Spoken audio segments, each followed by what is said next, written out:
I arrived at the Dragon Vein entrance and found that the Fu family had completely taken it over. They'd built new buildings around it, set up patrol teams, and even had guards standing watch at the entrance. They were clearly taking this place very seriously. Their patrols spotted me almost immediately. Every one of them had some kind of high-tech radar watch on their wrist, and the moment I showed up without one, all their devices started beeping like crazy. I had to admit, I was a little surprised. Fu Yinglong really went all out with the security here. I didn't bother talking to them. I flicked out some of my innate true energy, splitting it into over a dozen streams aimed at the guards. They screamed, and someone yelled to warn the people deeper inside. A sniper tried to shoot at me, but I crushed him with my spiritual pressure. 10 seconds later, every one of them, a few dozen people, was dead on the ground. They were all just low-level fighters. They never stood a chance. I landed with Li Huai and told him to stay back. From the entrance, I could see over a dozen figures flying out, all grandmasters. This was going to be a real fight, and Li Huai would die instantly if he got caught up in it. Their leader, an old man, demanded to know who I was. I just smiled and asked him since when the Forbidden Palace belonged to the Fu family. That made him angry. He tried to crush me with his spiritual pressure, but it didn't work. I could see the shock on his face when he realized my level was higher than his. He offered to let me leave peacefully. Smart move on his part.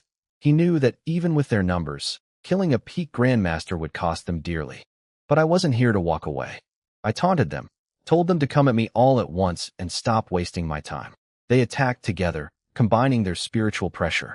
It actually pushed my range down to just 3 meters, even at full power.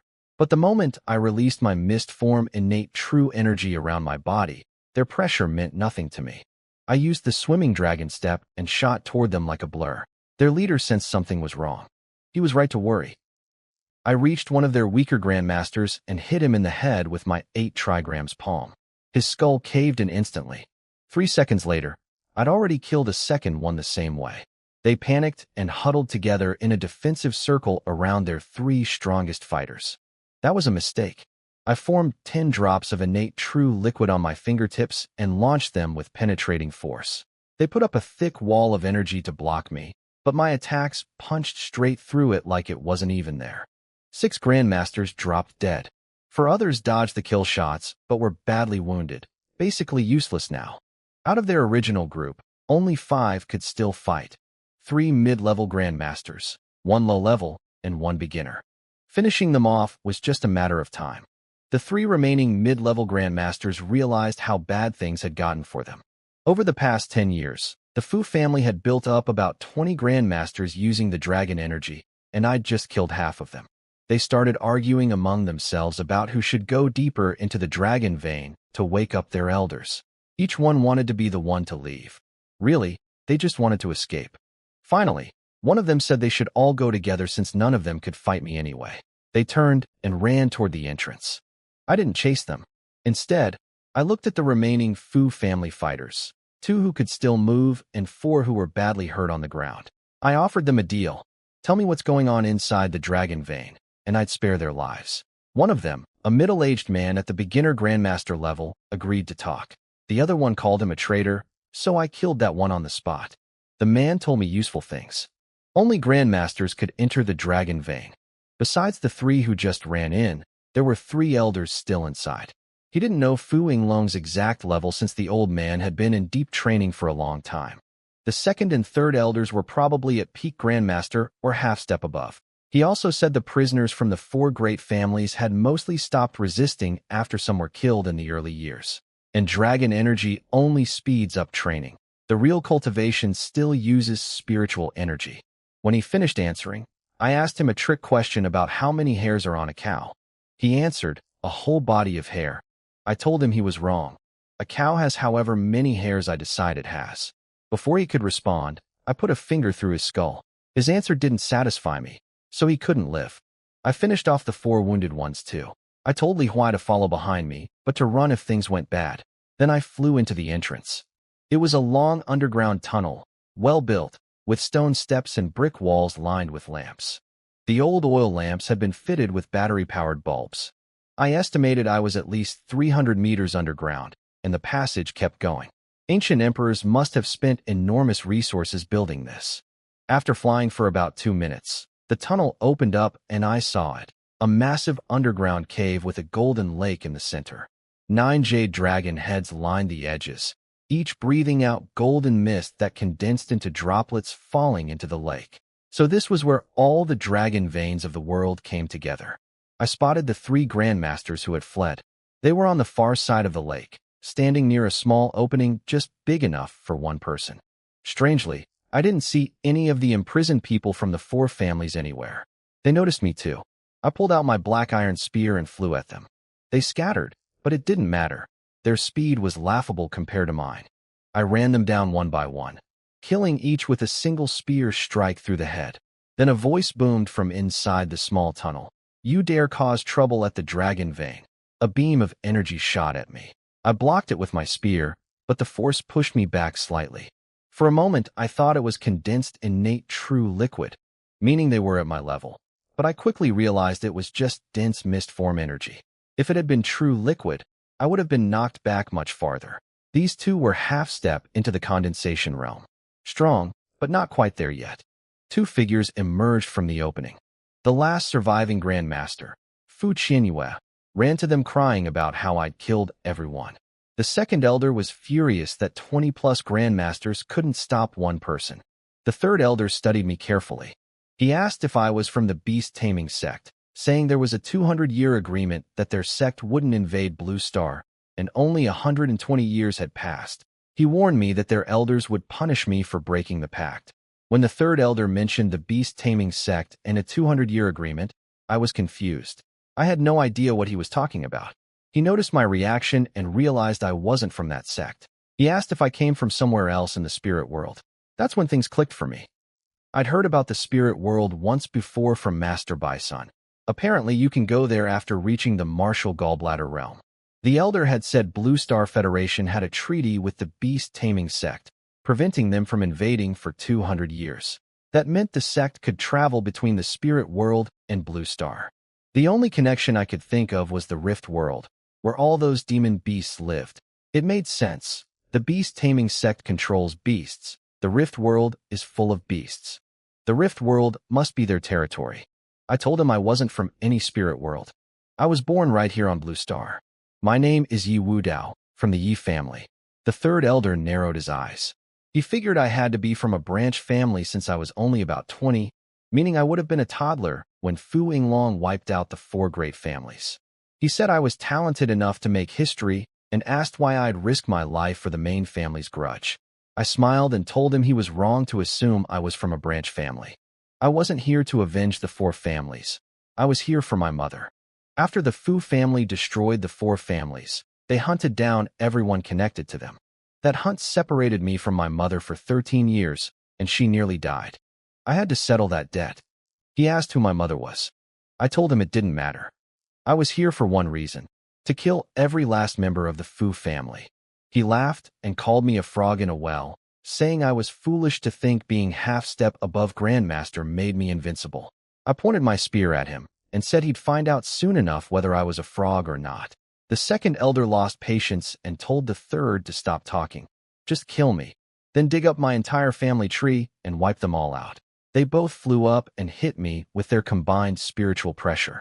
I almost laughed. Their combined force was weaker than those 20-plus Grandmasters from before. I could even push back against them. The second elder realized it immediately.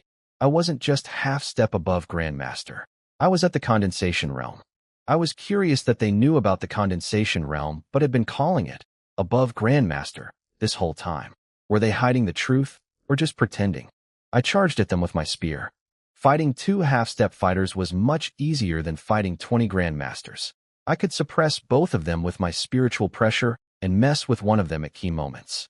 I used the swimming dragon step and appeared behind the third elder. The second elder shouted a warning, and the third elder swung his big saber behind him. But a saber against a spear? I drove my spear straight through his chest. I pulled it out and told him his master should have taught him that longer weapons have the advantage. He clutched his wound, stared at me with bitter frustration, and fell into the golden lake below. The second elder saw how easily I killed his brother and tried to fly into the small tunnel to escape. I was faster. I blocked the entrance before he could reach it. He backed away with his sword raised. I used the swimming dragon step again, leaving after images. He turned and stabbed at where he thought I went, but I was actually behind him. I'd combined the swimming dragon step with the phantom step, and he couldn't tell which image was real. My spear went through his chest too. He looked down in disbelief, then fell into the golden lake. I turned to Fu Qianyue, who was shaking with fear, and told him only Fu Yinglong was left. Before he could go fetch him, I felt an incredibly powerful energy pulse from inside the tunnel. It wasn't like normal innate energy. It was wild, violent, and restless. It felt like a beast. Fu Qianyue started backing away. He knew Fu Yinglong was coming, and an enraged Fu Yinglong might kill even him. A roar echoed from deep inside the tunnel. It sounded more animal than human. Then the walls around the opening exploded, and a golden figure burst out. "Boy, you dare kill so many of my people." His voice was deep and strange, more like a beast growling in human words. When I got a good look at him, I understood why. Fu Yinglong's skin was covered in golden scales, like a fish or a reptile. And on top of his head, 2 small bumps were forming, the beginnings of horns, already starting to fork. He had turned himself into some kind of dragon-human hybrid. He still had a human shape, but he barely looked human anymore. The energy coming off him was exactly like the demon beasts I'd fought in the Rift world, wild, violent, and savage. I knew that feeling very well. Fu Yinglong stared at me with those creepy eyes, vertical slit pupils like a snake, with golden-tinted whites. He said I was from the Yi family, and that not killing me back then was his mistake. I asked him straight up whether he was human or a monster now.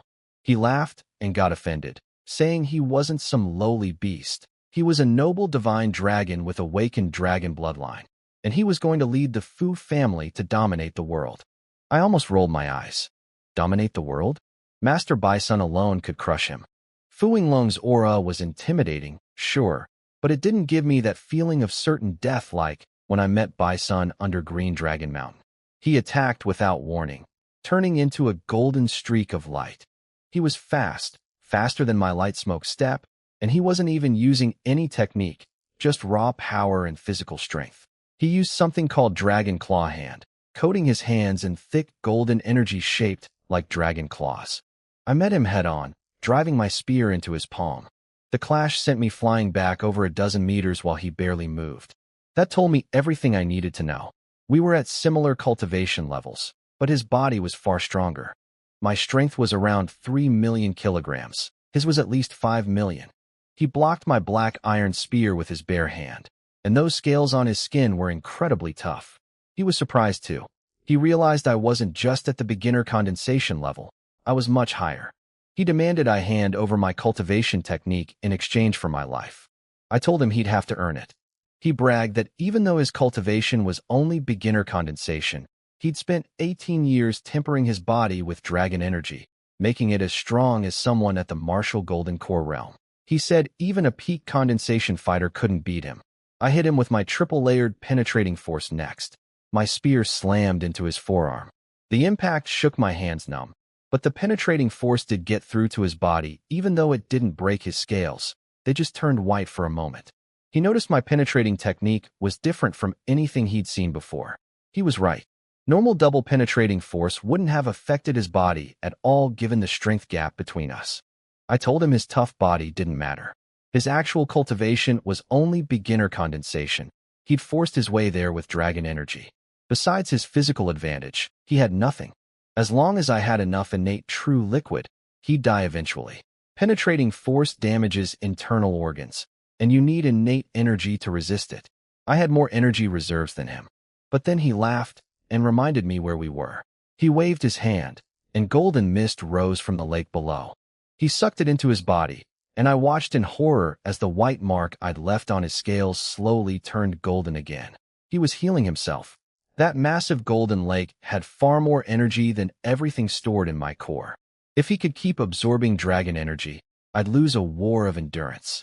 I started backing up. I needed to fight him outside this underground space, cut him off from the dragon energy. Otherwise my attacks would be useless no matter how many times I hit him. Fu Yinglong saw me retreating and threatened me. He said if I took one more step back, he'd kill all the Yi family prisoners. And after he got out, He'd track down everyone connected to me and kill them all. I smiled and called his bluff. I told him he could kill every last prisoner from the 4 families for all I cared. I came here to avenge my mother, not them. As for threatening my people outside, he'd have to actually get out first. I just needed to block the tunnel entrance and cut off his dragon energy supply. Then we'd see how tough he really was. That got to him. He knew I was right. Without the dragon energy healing him, his lower cultivation level would be a fatal weakness. My spear would tear him apart in a few hits. If I blocked the tunnel, he might be able to force his way out, but I'd chase him down before he could do anything. He narrowed his eyes and said he'd start killing the prisoners right now. He flew toward the small tunnel entrance, then paused to look back at me, but I was already gone. He muttered to himself, wondering if I truly didn't care about the prisoners or if I was playing mind games with him. I hid in the tunnel, gambling that Fu Yinglong wouldn't actually kill the prisoners. He needed the 4 families to extract dragon energy for him. The Yi family alone made up 30% of his extraction workforce. Killing them would be like cutting off his own arm, especially since the prisoners weren't having children anymore. Everyone he killed was gone forever. My gamble paid off. He stood at the tunnel entrance, but didn't go in. Then he got clever. He shouted that based on my age, my father had to be between 40 and 50 years old. He only needed to kill the 30-some prisoners in that age range to guarantee my father was dead. He started counting down from 3. That hit me hard. My father Yi Jinhua was 39, just barely outside his estimate, but close enough that Fu Yinglong would probably kill him anyway with a better safe than sorry approach. I didn't even know if my father was still alive, but I'd promised my mother I'd bring him back if he was.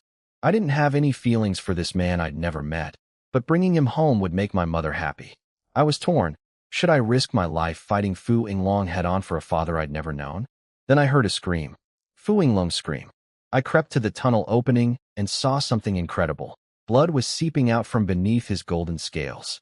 Then the scales started falling off his body, one by one, clattering to the ground. He collapsed, rolling around in agony. He was shedding his skin, like a snake. Maybe dragons shed too. Legend says snakes evolve into pythons, then into serpents, then into flood dragons, and finally true dragons. This was my chance. Without those scales, my triple penetrating force could get through. He was writhing on the ground with no ability to fight back. I flew up silently above him and gathered over 30 drops of innate true liquid on my spear tip, half of everything I had left. I launched them all at once with triple penetrating force.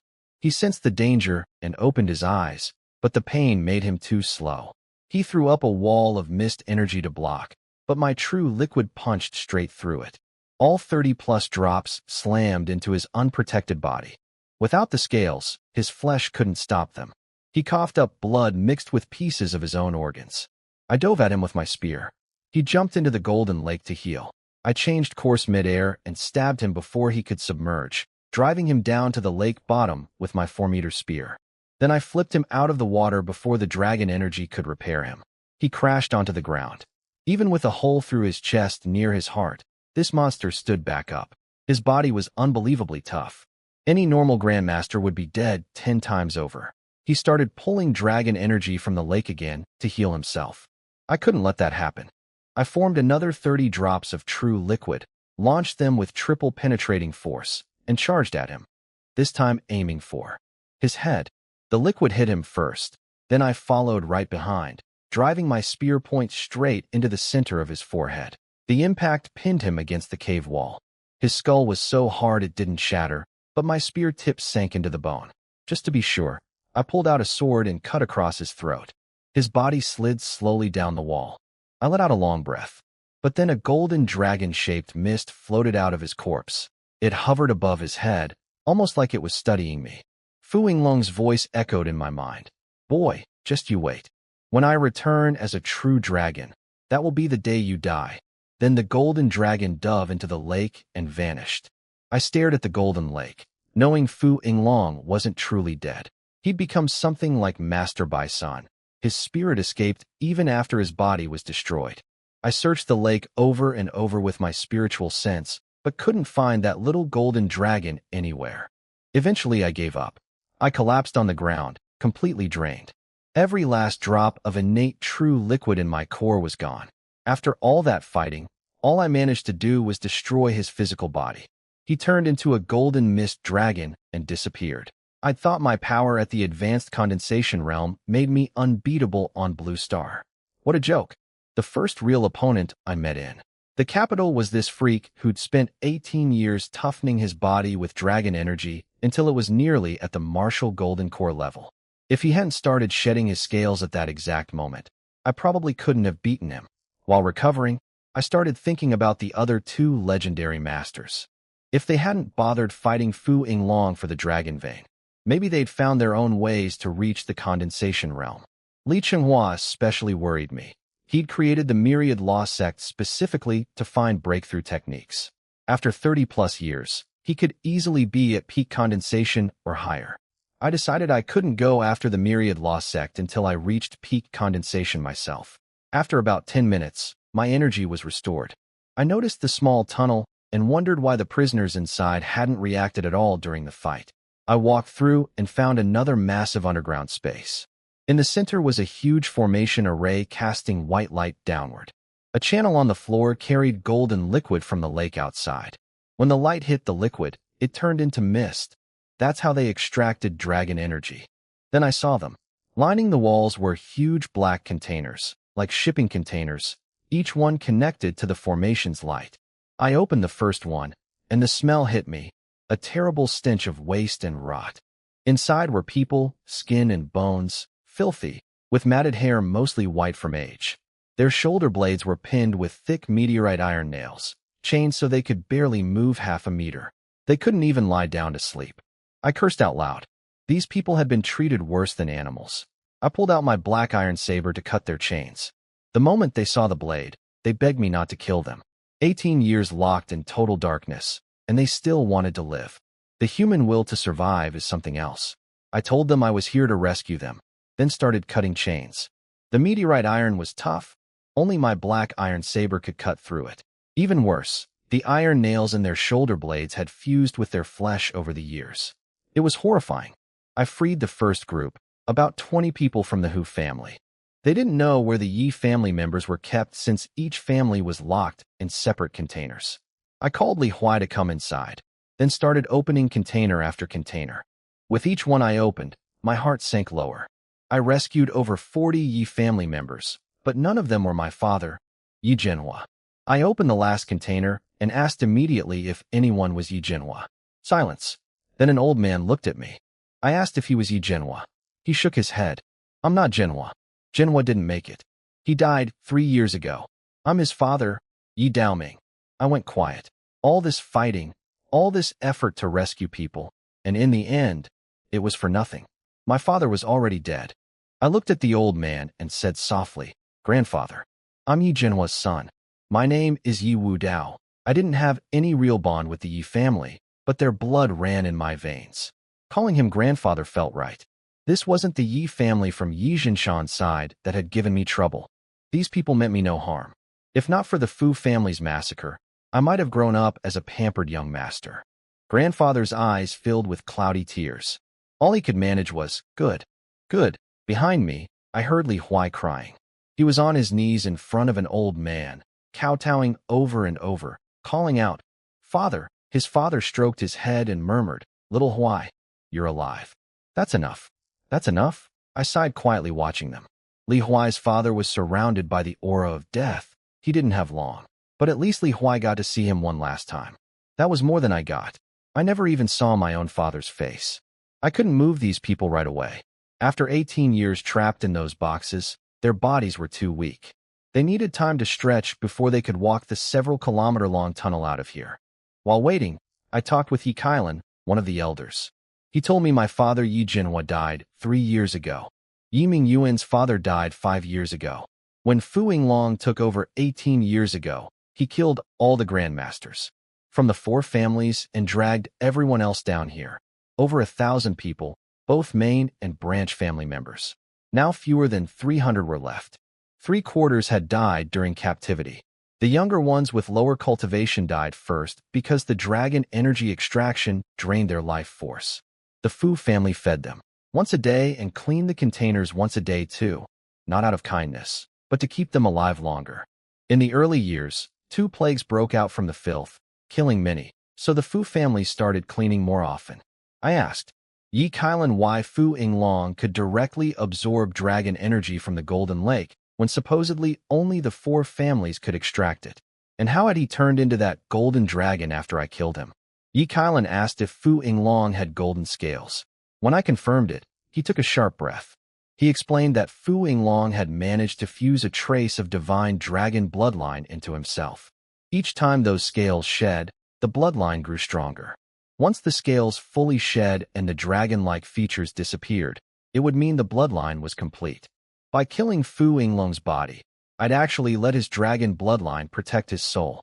Now he was hiding in the dragon pool, absorbing energy.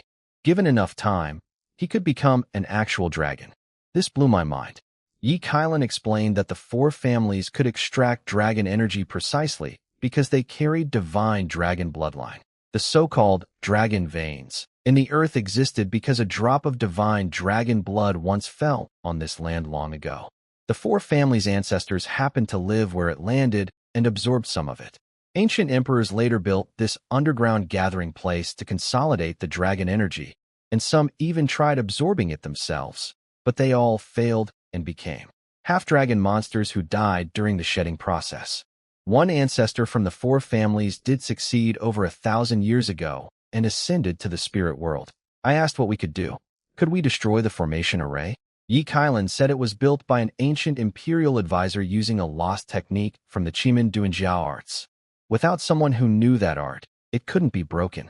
The only option was to drain the dragon pool dry, so Fu Yinglong's spirit had nowhere to hide. That sounded nearly impossible. The pool held almost 1,000 years of accumulated dragon energy, and these weakened prisoners couldn't absorb much in their condition. But Yi Kailan said this was actually an opportunity for me. If I could absorb dragon energy fast enough, I might beat Fu Yinglong to it. He could even teach me the technique. He warned me that some people with thin dragon bloodline absorb slowly, but it was worth trying. If I succeeded in forming a complete divine dragon bloodline, my physical body would become incredibly powerful. I asked if it would conflict with my regular cultivation. He said no. The dragon control art just activated the bloodline to help absorb dragon energy. It wasn't a cultivation technique. I'll admit, I was envious of Fu Yinglong's body. He was only at beginner condensation, yet his physical strength had me completely stuck. And his bloodline wasn't even complete. I just didn't want to end up looking like him, covered in scales with horns growing out of my head. But Yi Kailan said the dragon transformation only happens at a certain stage, and once the bloodline is complete, the body goes back to normal. So as long as I was careful, I'd be fine. He whispered the technique to me, the dragon control art. The moment he finished, my system confirmed I'd learned it. But strangely, there was no skill proficiency attached to it. I muttered skeptically, this dragon control art can't even train itself? Immediately, the system responded.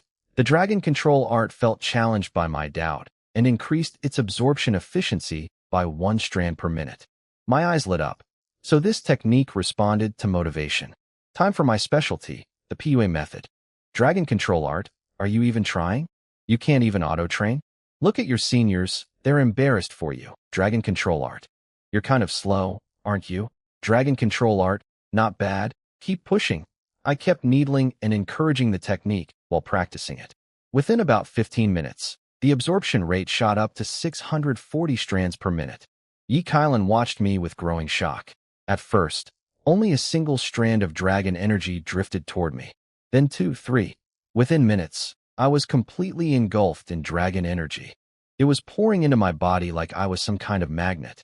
He said he'd never seen anyone absorb this much this fast. Normally people absorbed 1 or 2 strands at a time on a good day. The other rescued prisoners started watching too, arguing among themselves about whether this was normal. One of them pointed out that I absorbed more dragon energy in 1 second than he could in an entire day. Someone else said if I kept this up, I'd form a complete divine dragon bloodline soon, and the 4 families might finally have hope of revival. Another said I could probably revive the 4 families just with my fighting power alone, dragon bloodline or not. I kept training the dragon control art while ignoring the chatter around me. The dragon energy didn't flow into my meridians or core. It moved through my flesh and muscles. It felt amazing, completely painless. But I'd seen Fu Yinglong screaming during his skin shedding, so I knew this wasn't all sunshine. Nothing in this world is perfect, except maybe my martial self-improvement system. As more dragon energy built up, faint golden streaks started appearing in my muscles. When I opened my eyes, I saw massive amounts of dragon energy swirling around me, still drilling into my body.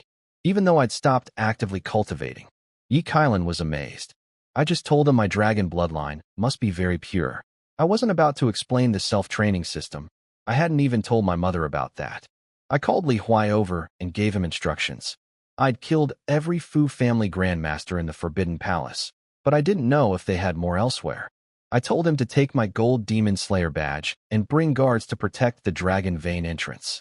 I also told him to call Wu Yihai on my phone and have him bring supplies to set up a temporary shelter down here. Li Huai told me the gold badge didn't work in major cities like the capital. The Demon Slayers here answered only to headquarters. So I told him to just have Wu Yihai handle the supplies. Wu Yihai arrived quickly with his people and plenty of supplies. I told him my father had died 3 years ago, but I'd found my grandfather. When he asked how to break the news to my mother, I told him to just tell her the truth if she asked. I couldn't leave right now. She probably already suspected the worst. 18 years is a long time, and the chances of my father surviving were always slim. She'd just been holding on to hope. Wu Yihai looked at the 200 or so remaining prisoners, all old, sick, or crippled, and asked how long we'd be staying. I told him to set up simple toilets in the formation room and have someone haul waste out daily. That's what the Fu family did, and it was the best option underground. Before he left, I grabbed him and warned him to be careful. If anything felt wrong, he should bring all the Wu family people down here immediately, including my mother. That night, Li Huai brought back intelligence. News of my attack on the Forbidden Palace had spread. The Fu family's enemies were swarming them, so they wouldn't be coming after us. Some people were watching the palace entrance, clearly interested in the Dragon Vein, but nobody dared come inside yet. The capital looked calm on the surface, but underneath, things were churning. The next afternoon, Wu Yihai returned with concerning news. Someone had spotted the Wu family transporting supplies into the palace and wanted to meet me. That meant my identity had probably been investigated already. I acted fast. I told Wu Yihai to bring another load of supplies and then move everyone, all the Wu family members and my mother, down into the Dragon Vein. The capital was the power center of the Blue Star Federation, and the families here were all dangerous players. I understood exactly what was happening. These people saw I was young and wanted to test me. Nobody knew how I'd actually wiped out the Fu family's grandmasters. It could have been raw power, poison, or heavy weapons. My information was classified by the Demon Slayers, but powerful capital families could probably dig up pieces of it. And the Dragon Vein was an irresistible prize. The Fu family had used it to become the strongest family on Blue Star, producing over 20 grandmasters. Now some kid was sitting on it, and people were getting restless. I thought for a moment, then told Li Huai to spread the word that I was above grandmaster level. There was no point hiding anymore. If my identity was exposed, people would connect me to Master Qin Tianlong and the Azure Dragon Gang back in Sea City. If I didn't reveal my strength, my masters and the gang would become targets while I was stuck down here absorbing dragon energy, too far away to help. By putting out my real power level, I draw all the attention to the Dragon Vein and make anyone thinking about messing with. My people think twice. Nobody wants to provoke someone above the Grandmaster realm. That's a price no family can afford to pay. Li Huai understood my reasoning, even though I could tell he wasn't thrilled about it. He knew this would put enormous pressure on me. Once the martial world learned someone had reached a level beyond Grandmaster, everyone would come looking, wanting to test me, wanting my cultivation technique. The trouble would never stop. But he nodded and said, "Understood." That evening, Wu Yihai moved all the Wu family members down to the Dragon Vein, including my mother. I could see she was in low spirits after hearing about my father. I didn't know what to say. This kind of grief is something a person has to work through on their own. At least I was still alive. If I'd been dead too and she'd gotten the news about my father, it would have destroyed her completely. The next morning, Li Huai came running in, out of breath and panicking. I told him to calm down and talk slowly. He said there were people outside, a lot of them. The entire sky above the Forbidden Palace was filled with Grandmaster-level fighters. Leading them were the 6 founders of the Demon Slayers organization. They wanted me to come out and hand over my technique for advancing beyond Grandmaster. I'd expected this, just not so soon. I asked Li Huai about Sea City. He said nobody had gone there. My announcement had worked. The Grandmasters were smart enough to know that attacking the Azure Dragon Gang or my masters would mean all-out war with me. They had families to protect. They just wanted my technique and preferred not to fight. Their tone had been polite, apparently. Good. At least they hadn't completely lost their heads over greed. I wrapped Li Huai in my spiritual energy, carried him up through the tunnel, and flew out. The sky was packed with people, every single one a Grandmaster. Not a single lower-level fighter. This wasn't their kind of party. They started buzzing the moment I appeared. Some couldn't believe how young I looked. Someone mentioned I was only 18, 7 days shy of 19. Others debated whether I was really above Grandmaster level or just bluffing. I looked at the 6 founders standing at the front. One of them, an old man in black robes named Song Liexiong, introduced himself. He said he was also a gold-ranked demon slayer, so technically we were colleagues. He wanted to discuss whether my claim of being above Grandmaster was real. I told him not to bother with the colleagues talk. The gold badge was just a convenience tool that turned out to be useless in the capital anyway. As for the Dragon Vein, I took it from the Fu family fair and square. Anyone who wanted it could try to take it from me openly. But if anyone tried tricks behind my back, I'd wipe out their entire clan. Some of the Grandmasters in the crowd couldn't even look at me when I said that. Those were the ones with ideas about the Dragon Vein. I told Song Liexiong not to worry about whether I was above Grandmaster. Fu Yinglong was above Grandmaster, and I killed him. I killed over 20 of the Fu family's Grandmasters. What did he think I was? He asked me directly if I had a condensation realm technique. I laughed, so they all knew about the condensation realm. I asked why they'd never made it public if they wanted to develop martial arts. He explained it was only mentioned in ancient texts, and without proof that someone had actually reached it, announcing it could do more harm than good. Martial artists who aim too high without foundation end up ruining themselves. That was fair enough. Then he laid it out plainly. The entire martial world was stuck at peak Grandmaster. Too many people had been trapped there for too long, building up frustration. If I had a technique to break through, he wanted me to share it for the good of Blue Star's martial arts community. He said I'd go down in history. I laughed. Go down in history sounds nice. But you're basically asking to get it for free. Don't I deserve something in return? He frowned and argued that I must have found the technique somewhere, meaning it belonged to the martial world already. They'd spent years building academies and sharing techniques. What more should they give? I waved my hand. No. I didn't find this technique anywhere. I created it myself. You've checked my background, right? I grew up in an orphanage and got thrown in prison at 18. Where exactly would I have stumbled onto a condensation realm technique? That shut him up. Everyone went quiet. The idea that someone could create their own technique, that was the stuff of legends, like Zhang Sanfeng. Someone from the crowd shouted, "What do you want?" I smiled. I told them I didn't need cultivation resources. My talent spoke for itself, and I had the Dragon Vein now. I didn't need money either. What would a condensation realm fighter do with cash? Since you all want to learn my technique, calling me master shouldn't be too much to ask, right? Dead silence. Then someone shouted, "That's it? That's simple." I nodded. That's simple. One person bowed and called out, "Master." Then another. Then another. Soon the word was echoing across the sky above the Forbidden Palace. Hundreds of Grandmasters calling me master. I stood at the entrance of the Dragon Vein, listening to it all with a smile. Then I looked at the 6 Demon Slayer founders. You 6 don't want to learn? They looked at each other, frowning. Finally, with no other choice, all 6 of them bowed together and said in unison, "Master." I laughed and told them all that since they'd called me master, I'd share my technique right now.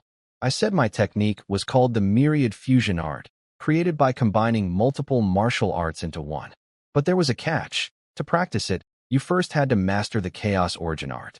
Without it, the conflicting energies would tear your body apart. The whole sky went silent. Then someone shouted that I was messing with them. I formed a drop of innate true liquid in my palm and stared the man down. "Is that how you talk to your master?" He backed away and hid behind the others. I told the crowd to think before speaking.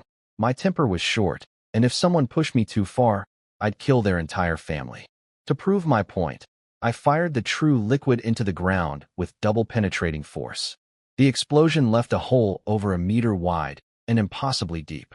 That settled the question of whether I was above Grandmaster. Then I told them something even bigger. This technique could go beyond the condensation realm all the way to the martial golden core realm.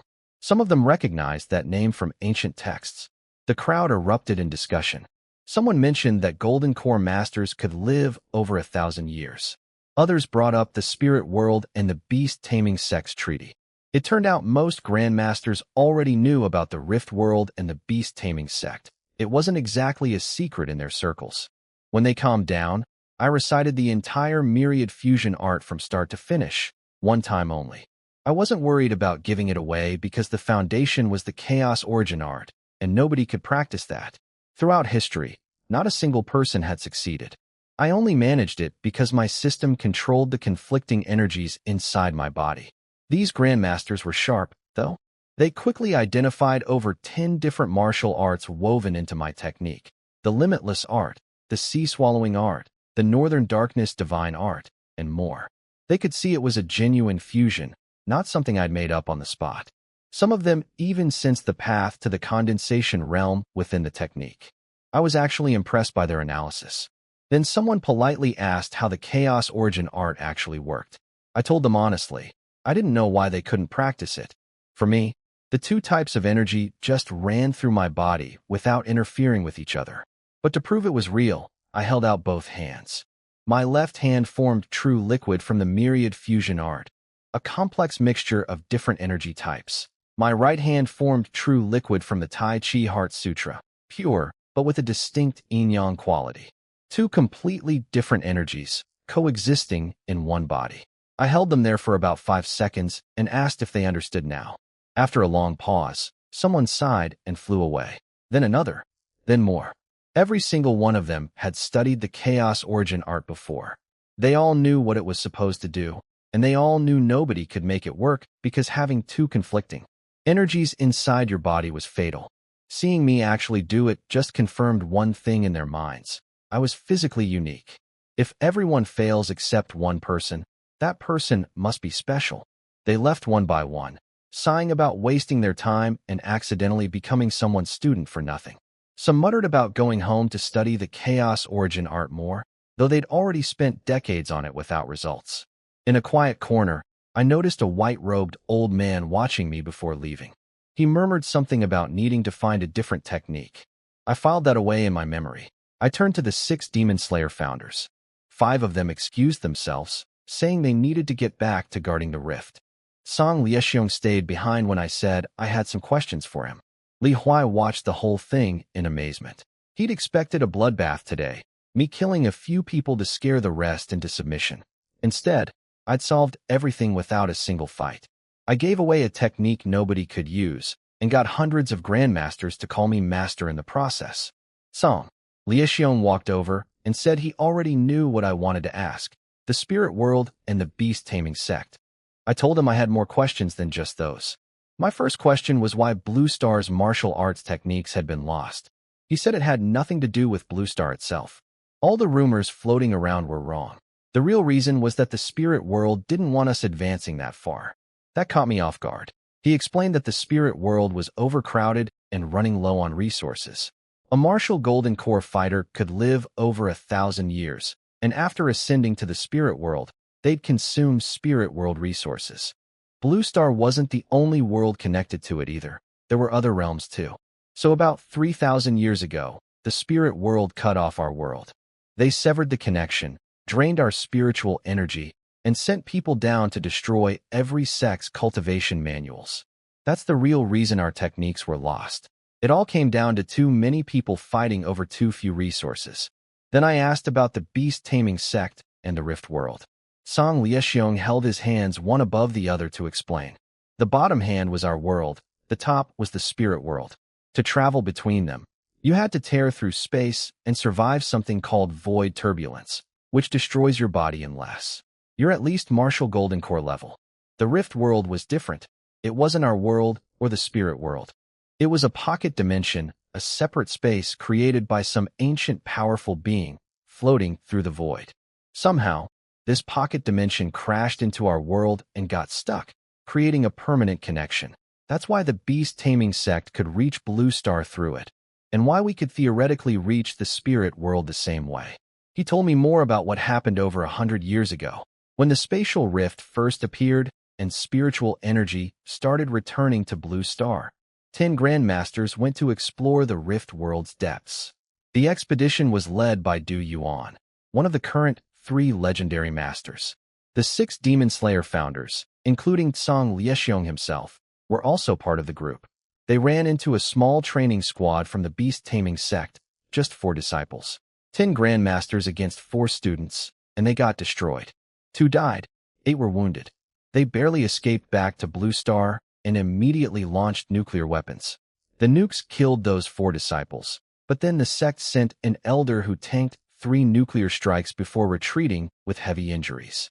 Blue Star gathered every large-scale weapon on the planet, preparing for all-out war. The beast-taming sect responded by sending their sect master, vice master, and grand elders, their full leadership. But they'd felt the power of the weapons and didn't dare attack directly.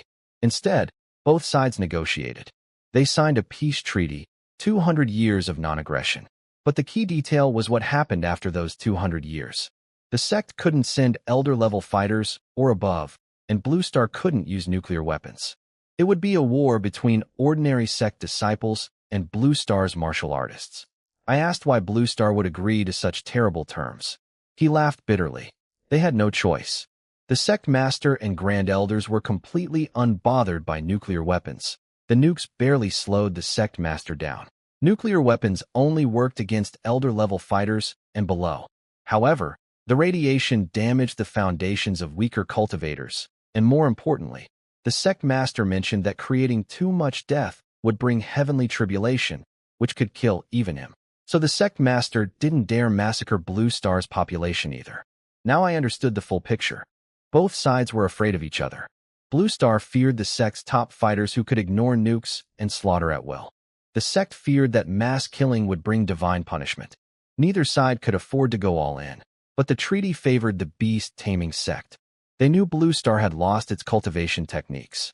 Even with 200 years to develop, we wouldn't produce fighters strong enough to match their disciples. Once the treaty expired, their disciples could openly invade and take Blue Star's resources. I looked at Tsang Liexiong and smiled. So you're gambling. You're betting that even after 200 years, the sect master still won't dare come to Blue Star and start killing. That way you can back out of the treaty and renegotiate. He smiled back. It's easy talking to smart people. That's exactly right. We know the treaty is just a piece of paper. What we need is time for Blue Star's martial arts to develop. That's why we created the Demon Slayers and the martial academies. Then he paused and added that the beast-taming sect probably knew Blue Star's strategy too. They were likely looking for ways to counter our nuclear weapons. If they figured it out, the treaty would end early. If they didn't, it could be renewed for another 200 years. Tsang Liexiong asked if I had more questions. I did. I wanted to know about the dragon vein's origins. He assumed the Yi family had already told me about the divine dragon's blood drop, but that wasn't what I meant. I wanted to know where that dragon came from, where it went, and how powerful something must be if a single drop of its blood created all this dragon energy. I also asked about the origins of martial arts and whether the gods from ancient myths were real cultivators. That stumped him. He said legends suggested that over 3,000 years ago, before the spirit world sealed the connection, divine dragons used to appear on Blue Star regularly. That's why our country's symbol is a dragon. He guessed the dragon came from the spirit world, but couldn't say how strong it was. As for ancient gods, he said some did exist, but they practiced immortal cultivation, not martial arts. The beast-taming sect's beast control was actually part of the immortal cultivation system. The world had more than just martial arts. There were other paths too. The Chaos Origin Arts creator, the Chaos Origin Immortal, was an immortal cultivator. That's why the martial world had always considered it an immortal cultivation technique, not a martial one. He paused and said my success with it might change that view. His answers were mostly vague, but before leaving, he mentioned something useful. He told me to visit Chaos Origin Mountain, where the Chaos Origin Temple stood, the Immortals' old training ground. The Chaos Origin art was carved on a stone tablet outside the temple. But there was a second tablet covered in strange, non-blue star writing that nobody could read.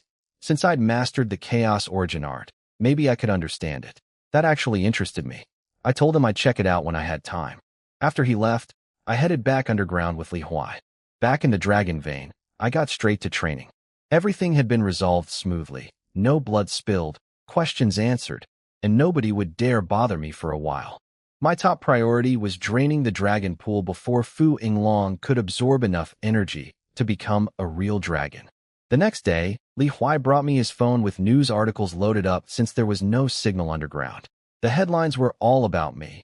Blue Star's first condensation realm fighter, only 18, and the legendary Martial Saint body, and the Chaos Origin art confirmed real, requires special physique. The Demon Slayers were clearly behind this publicity campaign. Song Liexiong had told me they needed someone to inspire the martial world, and I was their poster boy now. I didn't mind. I'd already planned to go public, and the attention would keep troublemakers away. I told Li Huai to contact the Demon Slayers about arranging housing for the 4 family survivors. Having all these people crammed underground made no sense now that the danger had passed. I told him to remind them that since they'd used me for propaganda, they owed me something in return. That afternoon, the capital's Demon Slayer commander came personally with a team. He was a mid-level grandmaster, more than enough to protect the weakened 4 families and the Wu family. No peak grandmaster in their right mind would pick a fight with me, and there were only a handful on all of Blue Star anyway, 6 of whom were the Demon Slayer founders themselves. By evening, everyone was moved out. Li Huai left too, to help settle the 4 families. I was alone in the Dragon Vein. I threw myself into training the dragon control art. 10,000 repetitions. 100,000. No rest. 3 days later, my first skin shedding hit. The pain was indescribable, not life-threatening, just pure agony that drove me half insane. When it was over, I saw small scales on my body. The dragon transformation had begun, though not as severe as Fu Yinglong's. My scales were still tiny, and the bumps on my head hadn't forked yet. 7 days later, the second shedding. Golden light started appearing on my skin. 2 weeks later, the third shedding. My flesh turned golden yellow, and the horns on my head started branching. 1 month later, the fourth shedding. I felt my physical strength leap to a completely new level, martial golden core body. In 1 month, I'd mashed what took Fu Yinglong 18 years. I looked at the dragon pool and muttered, "Let's see who absorbs faster, Fu Yinglong." 6 weeks in, the 5th shedding. Golden streaks appeared in my blood.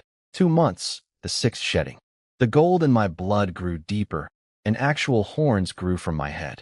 3 months, the 7th shedding. My fingers started elongating into claw-like shapes, like an eagle's talons. I couldn't help wondering, am I actually turning into a dragon? That same month, I broke through to peak condensation realm. Martial golden core was just 1 step away. 5 months in, my 8th shedding hit. This one was different. The pain was worse than all 7 previous times combined. Just before I blacked out, I thought I saw something growing from my tailbone. Then I lost consciousness completely.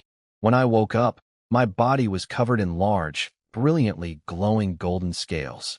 I felt an incredible power inside me, unlike anything before. But when I stood up, something was wrong. My feet had turned into dragon claws, sharp and long, piercing right through my shoes into the ground. Then I heard a faint sound behind me. I turned and froze. I had a tail, over a meter long, thick and muscular, slowly swaying back and forth. I'd basically turned into a dragon. The only human features left were a vague hand shape beneath the claws, and my face, still my hair, just with horns on top. My system chimed in with a notification. The Tai Chi Heart Sutra had reached full mastery, and the Chaos Origin art could now fuse my existing techniques. I merged the Myriad Fusion art with the Tai Chi Heart Sutra. The fusion added 500,000 to the base proficiency, bringing it to 800,000. I needed 1 million to unlock the technique beyond martial golden core. That meant I still needed about 10 more fusible techniques. The Myriad Law Sect was definitely on my to-do list. After adjusting my training rates, I calculated I could max out the Myriad Fusion art in about a week. As for reaching martial golden core, I needed 400 million realm experience points. At my current rate, That was about 40 days. What really bothered me was my appearance. Yi Kylan had said I'd return to human form once the bloodline was complete, but I kept looking more and more like a dragon with no sign of changing back. 1 month later, while absorbing dragon energy, my whole body started itching intensely. I opened my eyes and watched something amazing happen. The scales weren't just falling off this time, they were sinking into my skin. As they disappeared, my normal human skin reappeared. The horns on my head shrank, the tail shortened, and my claws turned back into regular hands and feet.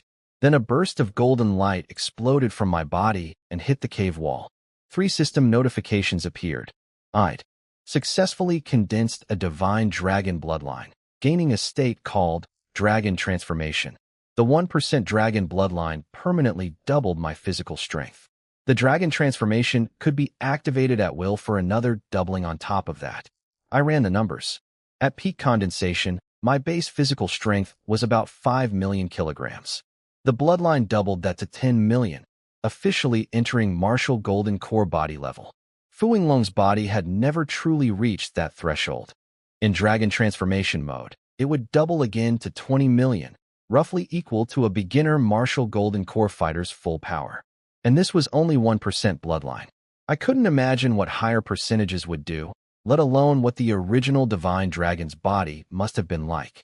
I tested it. I said, Dragon Transformation, and watched the golden energy in my blood spread through my flesh. Scales emerged, horns grew back, claws extended, the tail returned, but this time with zero pain. It felt completely natural, like this was just another form my body could take. I said, disperse, and everything reversed, returning me to human form. I looked at the dragon pool. It was more than half empty now. The original drop of divine dragon blood could produce roughly 3 portions of bloodline power. The Yi family ancestor took 1, I took 1, and Fu Yinglong had absorbed about 1/3 of the last one.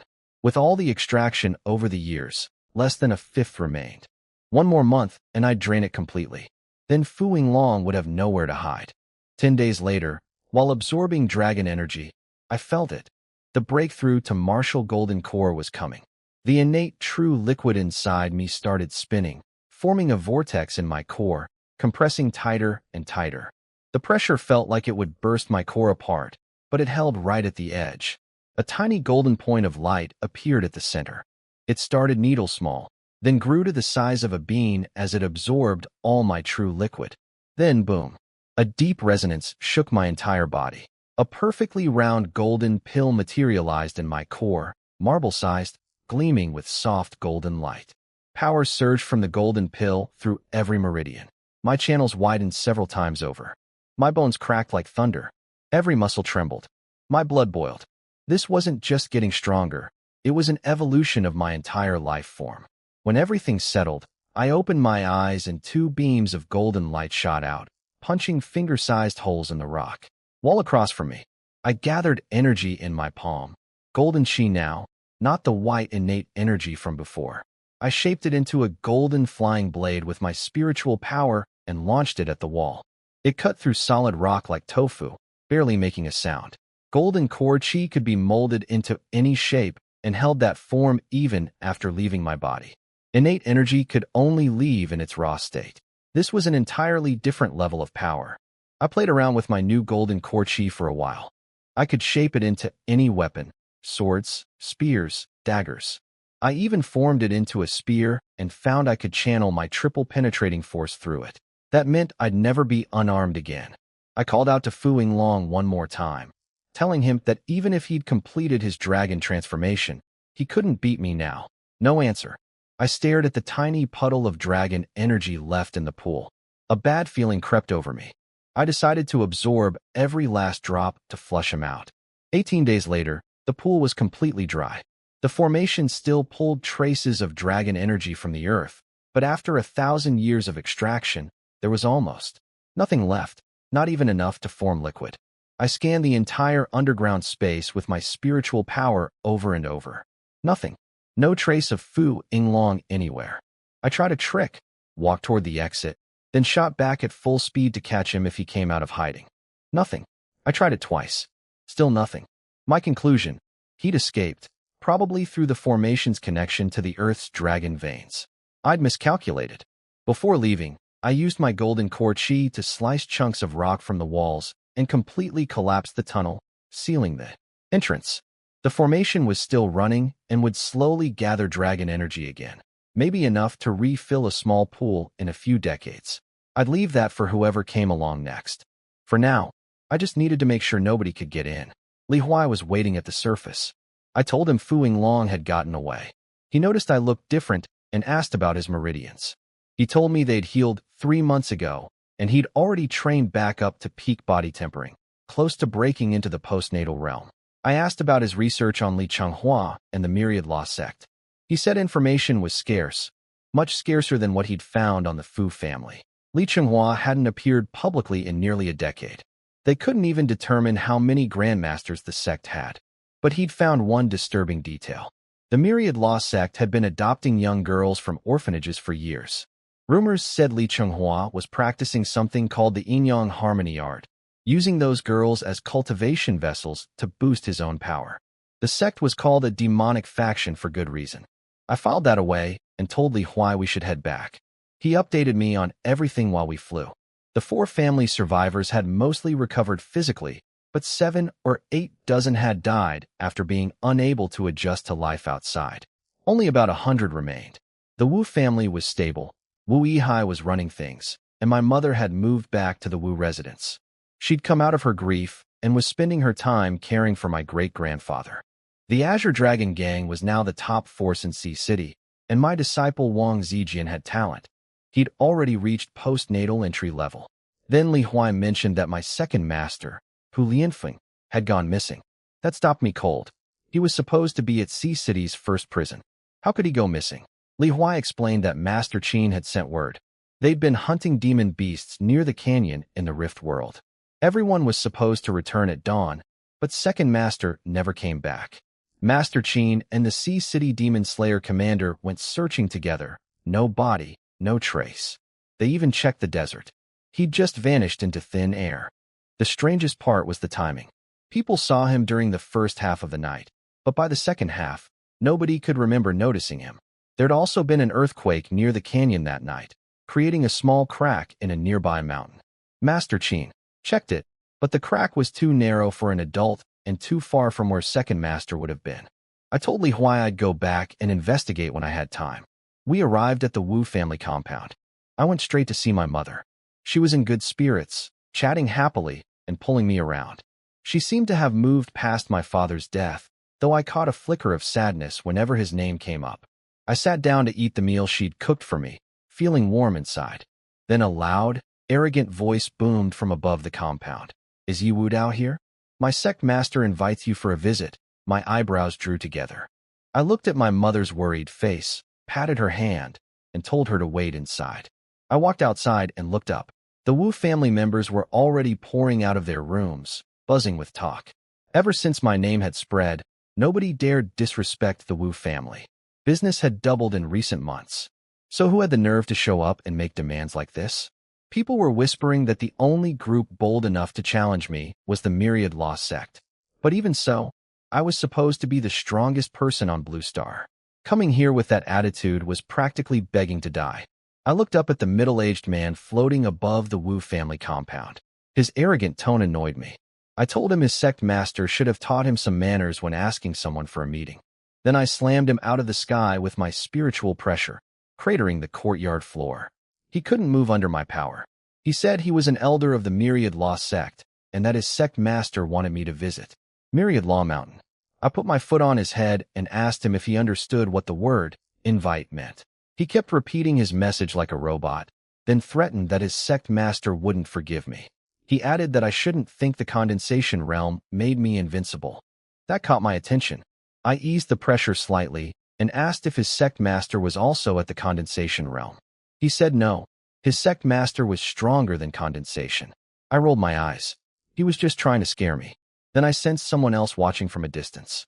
I told them to come out, that sending a grandmaster to test me was pointless. A figure in black silk robes appeared, an old man who flew toward us.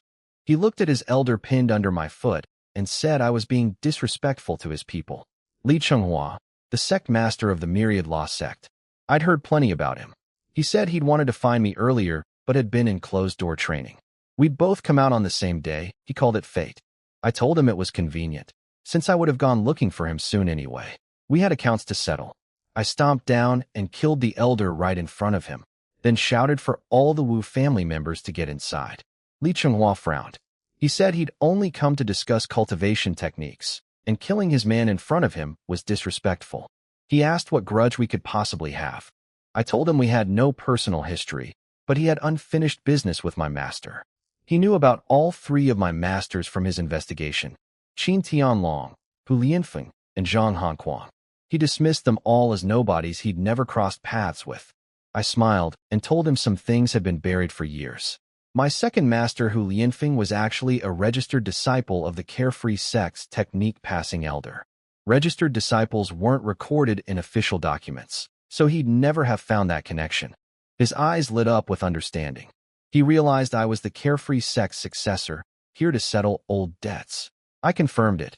I'd learned the Carefree technique and taken Hu Lianfeng as my master, so the grudge was mine to carry now. He laughed and said in that case, there was nothing left to discuss. He'd planned to learn the Chaos Origin art from me, but since I was a remnant of the Carefree sect, he couldn't let me live. Golden Qi exploded from his body and pressed toward me. Martial Golden Core, I blurted out. I hadn't expected this. First Fu Yinglong at condensation, now Li Chenghua at Golden Core. My first master had told me Peak Grandmaster was the strongest on Blue Star. How wrong that turned out to be. Li Chenghua smiled and said my perception was sharp. But then he corrected me. He wasn't at Martial Golden Core. He was at the authentic Golden Core realm, from the immortal cultivation system. He mocked everyone for only studying martial arts when immortal cultivation existed. That clicked instantly. He'd abandoned martial arts after hitting its ceiling and switched to immortal cultivation. He'd found an immortal technique somehow, but then he noticed something was off.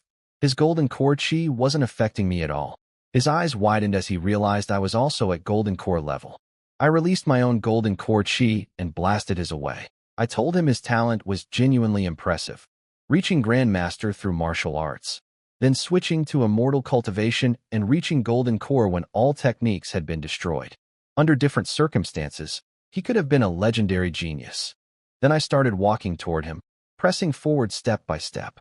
I asked where he'd found an immortal cultivation technique when the spirit world had supposedly destroyed everything.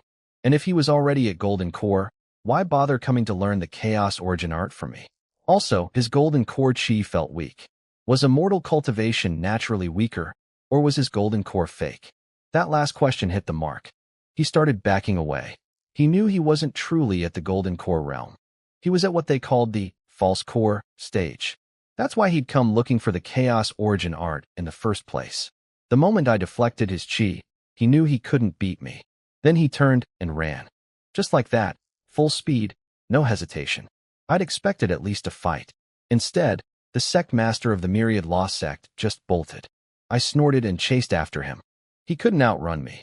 Behind us at the Wu compound, people poured back outside, buzzing with shock. They couldn't believe I was at Martial Golden Core, the legendary, land immortal, realm. They'd also heard Li Chenghua was at Golden Core. Some worried about what would happen if I lost, but others pointed out he'd turned and run the instant he realized my power was real. Next door, Yi Kailan watched my golden streak disappear into the sky and murmured something I couldn't hear, Martial Golden Core. Then perhaps he can enter the Dragon's Fall and search for the Divine Dragon's remains. I chased Li Chenghua at full speed, but couldn't quite close the gap. His Golden Core Qi was clearly weaker than mine, yet his movement technique was faster than my light smoke step. The Myriad Law sect had spent years stealing techniques from everyone, and apparently they'd grabbed some good ones. 2 minutes into the chase, we reached a towering mountain with a cluster of buildings at the summit, the Myriad Law sect's headquarters. He'd led me straight to his home turf. Li Chenghua shouted a name. Li Han, an old man, rushed out of the main hall carrying a formation disc. Within seconds, the man activated it. A white dome of light rose up and covered the entire mountaintop like an upside-down bowl. I tried to stop, but I was already inside. Li Chenghua grabbed the disc and changed the hand seals. Black mist appeared across the dome and condensed into countless black swords. He pointed at me, and they all came flying. I flicked out golden core chi shaped into golden throwing knives.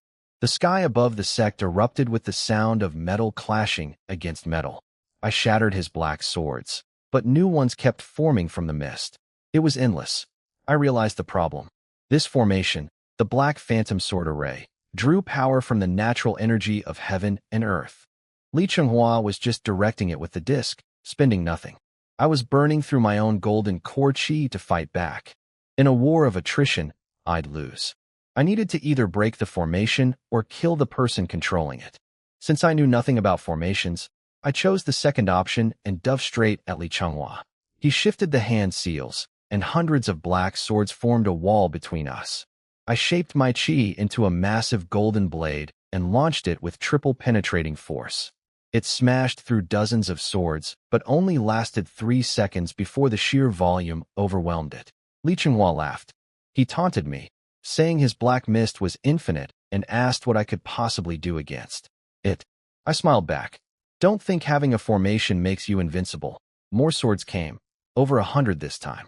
I knew if I didn't play my trump card, I'd be ground down and killed here. Dragon transformation, golden scales emerged across my body. The power that surged through me was explosive. I clenched my right fist and punched straight at the incoming swords. One sword hit my arm and left a white scratch on my scales, but the sword itself shattered on impact. Li Chenghua stumbled backward. Divine Dragon Bloodline. You absorbed the dragon energy too, just like Fu Winglong. He was right to be scared. My body was now tough enough to shrug off his black swords with bare flesh. It didn't matter how many the formation could create if they couldn't hurt me. I cracked my neck and told him my punch carried 40 million kilograms of force, equivalent to a peak martial golden core fighter's full power strike. Then I asked if he thought he could take it. My dragon tail whipped, my legs coiled, and I launched forward. The sonic boom shook the entire mountaintop. I became a golden streak of light blasting toward him. He panicked and threw everything at me. Black swords hammered my body from every direction, leaving white dots all over my scales, but doing nothing to slow me down. Swords shattered against me, turned back to mist, and began reforming. But the reformation took time. Before new ones could form, I was already in his face. He threw out a technique called Demon Cloud Palm, a giant black hand that pressed down on me. I punched straight through it without stopping. My fist crashed into his skull. He shot backward like a cannonball, smashing through one stone pillar, then another, finally stopping at the third. When he stood up and picked up his dropped formation disc, the right half of his face was completely caved in, barely recognizable as human anymore. Yi Wudao, you've truly enraged me. He clutched the disc and screamed. The black mist around the hall started pouring into his body. The black mist poured into Li Chenghua's body, and he let out a beast-like howl. His body started swelling, growing half a meter taller, and his skin turned completely black. The whole aura around him felt deeply evil. Then he shouted for Li Han to give him the medicine. Li Han hesitated, warning that the side effects were too dangerous. Combining the dark energy with the pill could make his body explode. Li Chenghua didn't care. He snatched the red pill and swallowed it. I recognized that pill immediately. It was the same type Li Yaozhu had used when I killed him, the one that had temporarily boosted his cultivation by a whole level. The moment it went down, an enormous burst of energy erupted from Li Chenghua. His power now matched true golden core level. He was no longer at the fake stage. His eyes looked dead and crazed, just like Li Yaozhu's had, excited and in pain at the same time. He told me I should feel proud for pushing him this far. I told him to come and show me what he had. He stomped the floor to pieces and shot at me as a black streak of light. When our fists collided, the impact sent shockwaves rippling through the air. Neither of us moved at first. Our fists stuck together as we both absorbed the shock with our bodies. Then we separated, and I flew backward over 100 meters. I was stunned. His physical power was actually stronger than mine. I was at 40 million kilograms, equivalent to a peak martial golden core fighter, and he'd knocked me back. He sneered and called his form the Black Demon Body, claiming it was just as good as my Divine Dragon Body. We clashed again and again. No techniques, no tricks, just raw physical power smashing together. Over 40 collisions in 1 minute. Each time, the sky thundered. What worried me was that his power wasn't fading at all. Meanwhile, my scales were starting to crack and bleed. 3 or 4 scales on my right dragon claw had already shattered. He looked completely fine. How was this possible? I'd spent 7 months training, endured 10 skin sheddings to get this body. Fu Yinglong needed 18 years for sheddings. But Li Changhua absorbed some black mist and swallowed 1 pill, and in seconds he matched decades of training? If something like that existed without consequences, why would anyone bother cultivating normally? There had to be side effects, but he wasn't weakening. It made no sense. Then I noticed it. Black mist was seeping up from the ground beneath us, and Li Changhua was constantly absorbing it. That was his secret. Li Han had called it evil qi. As long as it kept rising from underground, Li Changhua had an unlimited energy supply. That's why he could sustain this level of power indefinitely. I changed my strategy. While fighting him, I started moving toward the ground, looking for whatever was beneath us feeding him this evil energy. I deliberately crashed through the sect's buildings one by one, using my spiritual sense to scan each one for underground passages. In seconds, we demolished every major structure in the Myriad Law sect, but I found nothing underground in any of them. Then I noticed something. Li Han had been standing at the main hall's entrance the entire time, never moving. That detail told me everything. I charged straight for the main hall. Li Han screamed for Li Changhua to save him, but I ignored him completely and went inside. 3 ugly statues sat on platforms. They looked like wild spirits, not proper gods, with twisted faces and crooked teeth.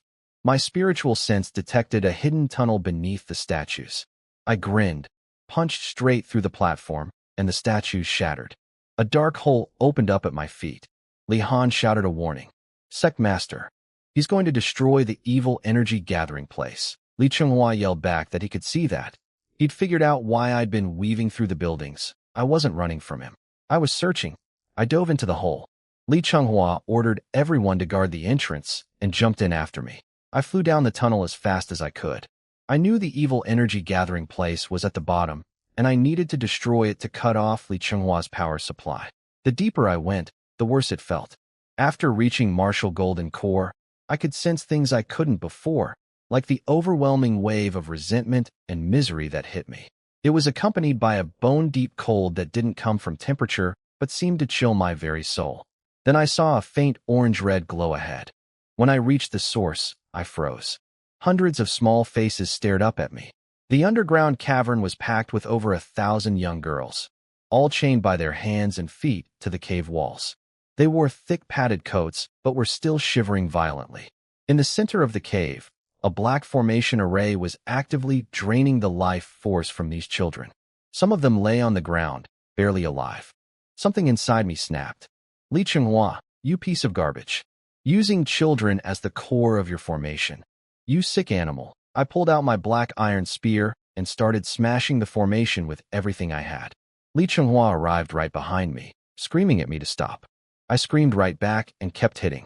3 strikes and cracks appeared in the formation's barrier. He punched me in the back. I coughed up blood but didn't turn around. I didn't care. All I could see was that evil formation sucking the life out of these kids. He kicked at my head. I ducked under it and hit the formation again. He kicked at my ribs. I dodged sideways and thrust my spear into the barrier once more. The barrier made a cracking sound. Then spiderweb fractures spread across its surface. I put away my spear and punched the barrier with my bare fist just as Li Chenghua's fist slammed into my back again. Blood sprayed from my mouth, golden blood with dragon energy, and I was thrown into the cave wall hard enough to leave a body-shaped dent. But I was smiling. The formation was shattered. Li Changhua screamed about his precious 9 evil gathering array. I pulled myself out of the wall, floating in the air with my spear ready. But I couldn't fight him here. At our power level, 10 exchanges would collapse the entire cave and bury 1,000 children alive. I turned and flew back up the tunnel, deliberately drawing him away. He chased me, shouting for me to stop running. I burst out of the main hall and got as far from the building as possible. Looking down, I noticed the black mist had stopped seeping from the ground. Just as I guessed, the mist came from the formation draining those girls' life force. My rage burned even hotter. I confronted him. People said he practiced the yin-yang harmony art and bought orphan girls. I'd assumed the worst. But this was beyond anything I'd imagined. He wasn't cultivating immortality. He was practicing demonic arts, feeding on children's lives. He laughed in my face. He called all ordinary humans ants and said their sacrifice to make him stronger was justified. He claimed he was destined to become the Black Demon God and defeat the beast-taming sect to save Blue Star. His children had all died years ago, so why should other people's children get to live? He was completely insane. I pointed my spear at him and swore I'd slaughter every last person in the Myriad Law sect today. Li Chenghua wasn't worried. He'd hit me twice, and I'd coughed blood both times. He thought he could finish me even without the evil energy boost. He was dead wrong. The moment I brought my spear into play, everything changed. My Tyrant Spear technique at full mastery locked down every move he tried. He couldn't attack, couldn't counter. I was crushing him with pure martial skill. Every hit drove more black energy out of his body, and as it drained away, his body started shrinking back to normal. The pill's effect was fading too, dropping him back to his fake golden core level. He'd thought he could beat me without the evil energy. Now he realized how badly he'd miscalculated. Without it, he was helpless against my weapon techniques. He started begging. Stop. I was wrong. Spare me. But with his enhanced body gone, he couldn't even dodge my attacks in dragon transformation mode. I found my opening and drove my spear straight through his skull. His followers saw him die and panicked, trying to flee. But the dome barrier from earlier was still up. The same formation that had trapped me was now their prison. I picked up the formation disc Li Chenghua had dropped and hunted them down. Every one of them had helped him commit these atrocities. None of them deserved mercy. In minutes, I was the only living person left in the Myriad Law sect. I reached for my phone to call Li Huai about rescuing the children. As I pulled it from my storage ring, my hand brushed against the formation disc in my coat. I suddenly turned and looked toward the main hall. Where was Li Han? The old man who'd been standing at the entrance the entire time. He was gone. I stared at the dark tunnel entrance and felt a terrible premonition. I shot toward it at full speed. When I reached the underground cave, Li Han was already waiting with a smile on his face. He gave me two choices: kill him and all the children die with him, or let him go and the children survive. I looked at the detonator in his hand and the explosives packed around the cave walls. He told me not to bother trying to use spiritual pressure. He could freeze his body, but not his spirit form. To prove his point, he pressed the button and set off a small charge in one corner. The blast was minor, but the children screamed and rocks fell from the ceiling. He was serious. I asked what he really was. He laughed and said he was just a spirit body. Destroying his physical form meant nothing to him. He'd simply find another body to possess. He only offered me the choice because finding new hosts was inconvenient. Then black mist rose from his body and formed a four-armed, fanged humanoid figure above his head. It looked exactly like Master Bison's spirit form. I asked about the connection. Turns out Li Han was the vice leader of the 10,000 Demon sect, Bison's organization. He said the sect had been destroyed long ago, but its reputation clearly lived on. He confirmed he'd taught Li Chenghua some demonic techniques, like the Demon Cloud Palm and the Black Phantom Sword Array, but denied teaching him the evil life-draining formation. Li Chenghua had found that 9 evil gathering array himself in the ruins of the Pleasure Sect's underground palace. Li Han said even the demon sect wasn't stupid enough to practice techniques that destroyed your own foundation. He told me he'd once been at peak martial golden core, just one step from the martial gallbladder realm. Zhang Sanfeng himself had shattered his body with a single palm strike, severely damaging his soul. After all these years, his spirit was nearly fading, so he'd possessed this weak body out of desperation. His plan had been to wait for Li Chenghua to reach true golden core, then rescue Bison, and together they'd take over the world. But Li Chenghua turned out to be useless. Decades of absorbing evil energy, and he'd only reached fake golden core. While he talked, I was secretly using my spiritual power to control my phone in my pocket, texting Li Huai to bring electromagnetic pulse equipment. I knew these detonators used electronic signals. Flood the cave with interference, and the trigger would be useless.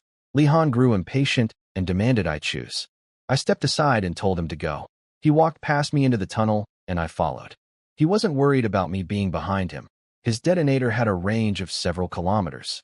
At the main hall, He turned and told me to hand over the Black Phantom Sword Array disc so he could open the barrier and leave. I hesitated but gave it to him. He had me completely trapped as long as those children were at risk. He took the disc with a smug smile, saying we'd meet again someday. He started forming hand seals to open the barrier, not even bothering to watch his back. Then my phone buzzed.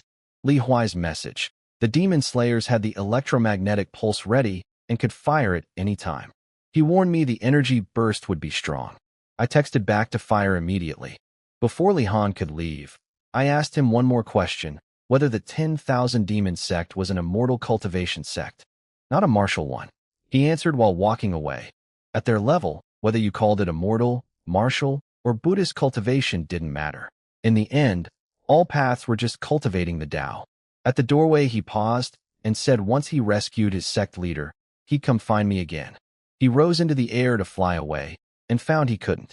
My spiritual pressure had locked onto him, and he couldn't release his own spiritual power to break free.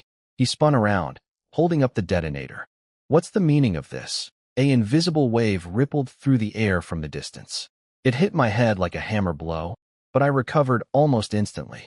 I looked at Li Han and smiled. Nothing personal. It's just that you're not leaving today. Li Han felt the electromagnetic pulse hit too. He immediately tried pressing the detonator. Nothing happened. The explosives didn't go off. He glared at me and demanded to know what I'd done. I told him he should have paid more attention in school. His detonator used electromagnetic signals, and an electromagnetic pulse had just fried the transmitter inside it. If he'd only threatened me with 1 or 2 children as hostages, I might have actually let him walk. But he got greedy, trying to use over 1,000 kids as leverage. He looked at the useless detonator, then at the tunnel behind me. He grit his teeth and said, "You win. Just kill me." That was way too easy. A man who'd been the vice leader of the 10,000 Demon sect hundreds of years ago doesn't just give up like that. I figured out his plan immediately. He wanted me to kill his body so his spirit could escape and possess someone else. Then he'd hide for a few decades and cause trouble all over again. I told him exactly that. He went silent. He'd been caught. I thought about the situation carefully. Fu Yinglong's spirit had already escaped as a golden dragon, and I still had no way to deal with that. I couldn't make the same mistake twice. I pulled out my black iron saber and walked toward him. When he saw the blade, his eyes went wide. He'd also spotted my storage ring. I swung and cut off his right hand. He screamed. I sealed the wound with golden core chi to stop the bleeding. He asked what I was planning. I smiled and told him I wasn't going to kill him. Since his soul could escape after death, I'd make sure he stayed alive, but completely helpless. No escaping, no dying, no possessing anyone new. I asked him if he'd ever heard of Lady Qi, the historical concubine who was turned into a human swine by having her limbs cut off, eyes blinded, ears destroyed, and tongue cut out. The moment he understood what I meant, he started begging me to just kill him instead.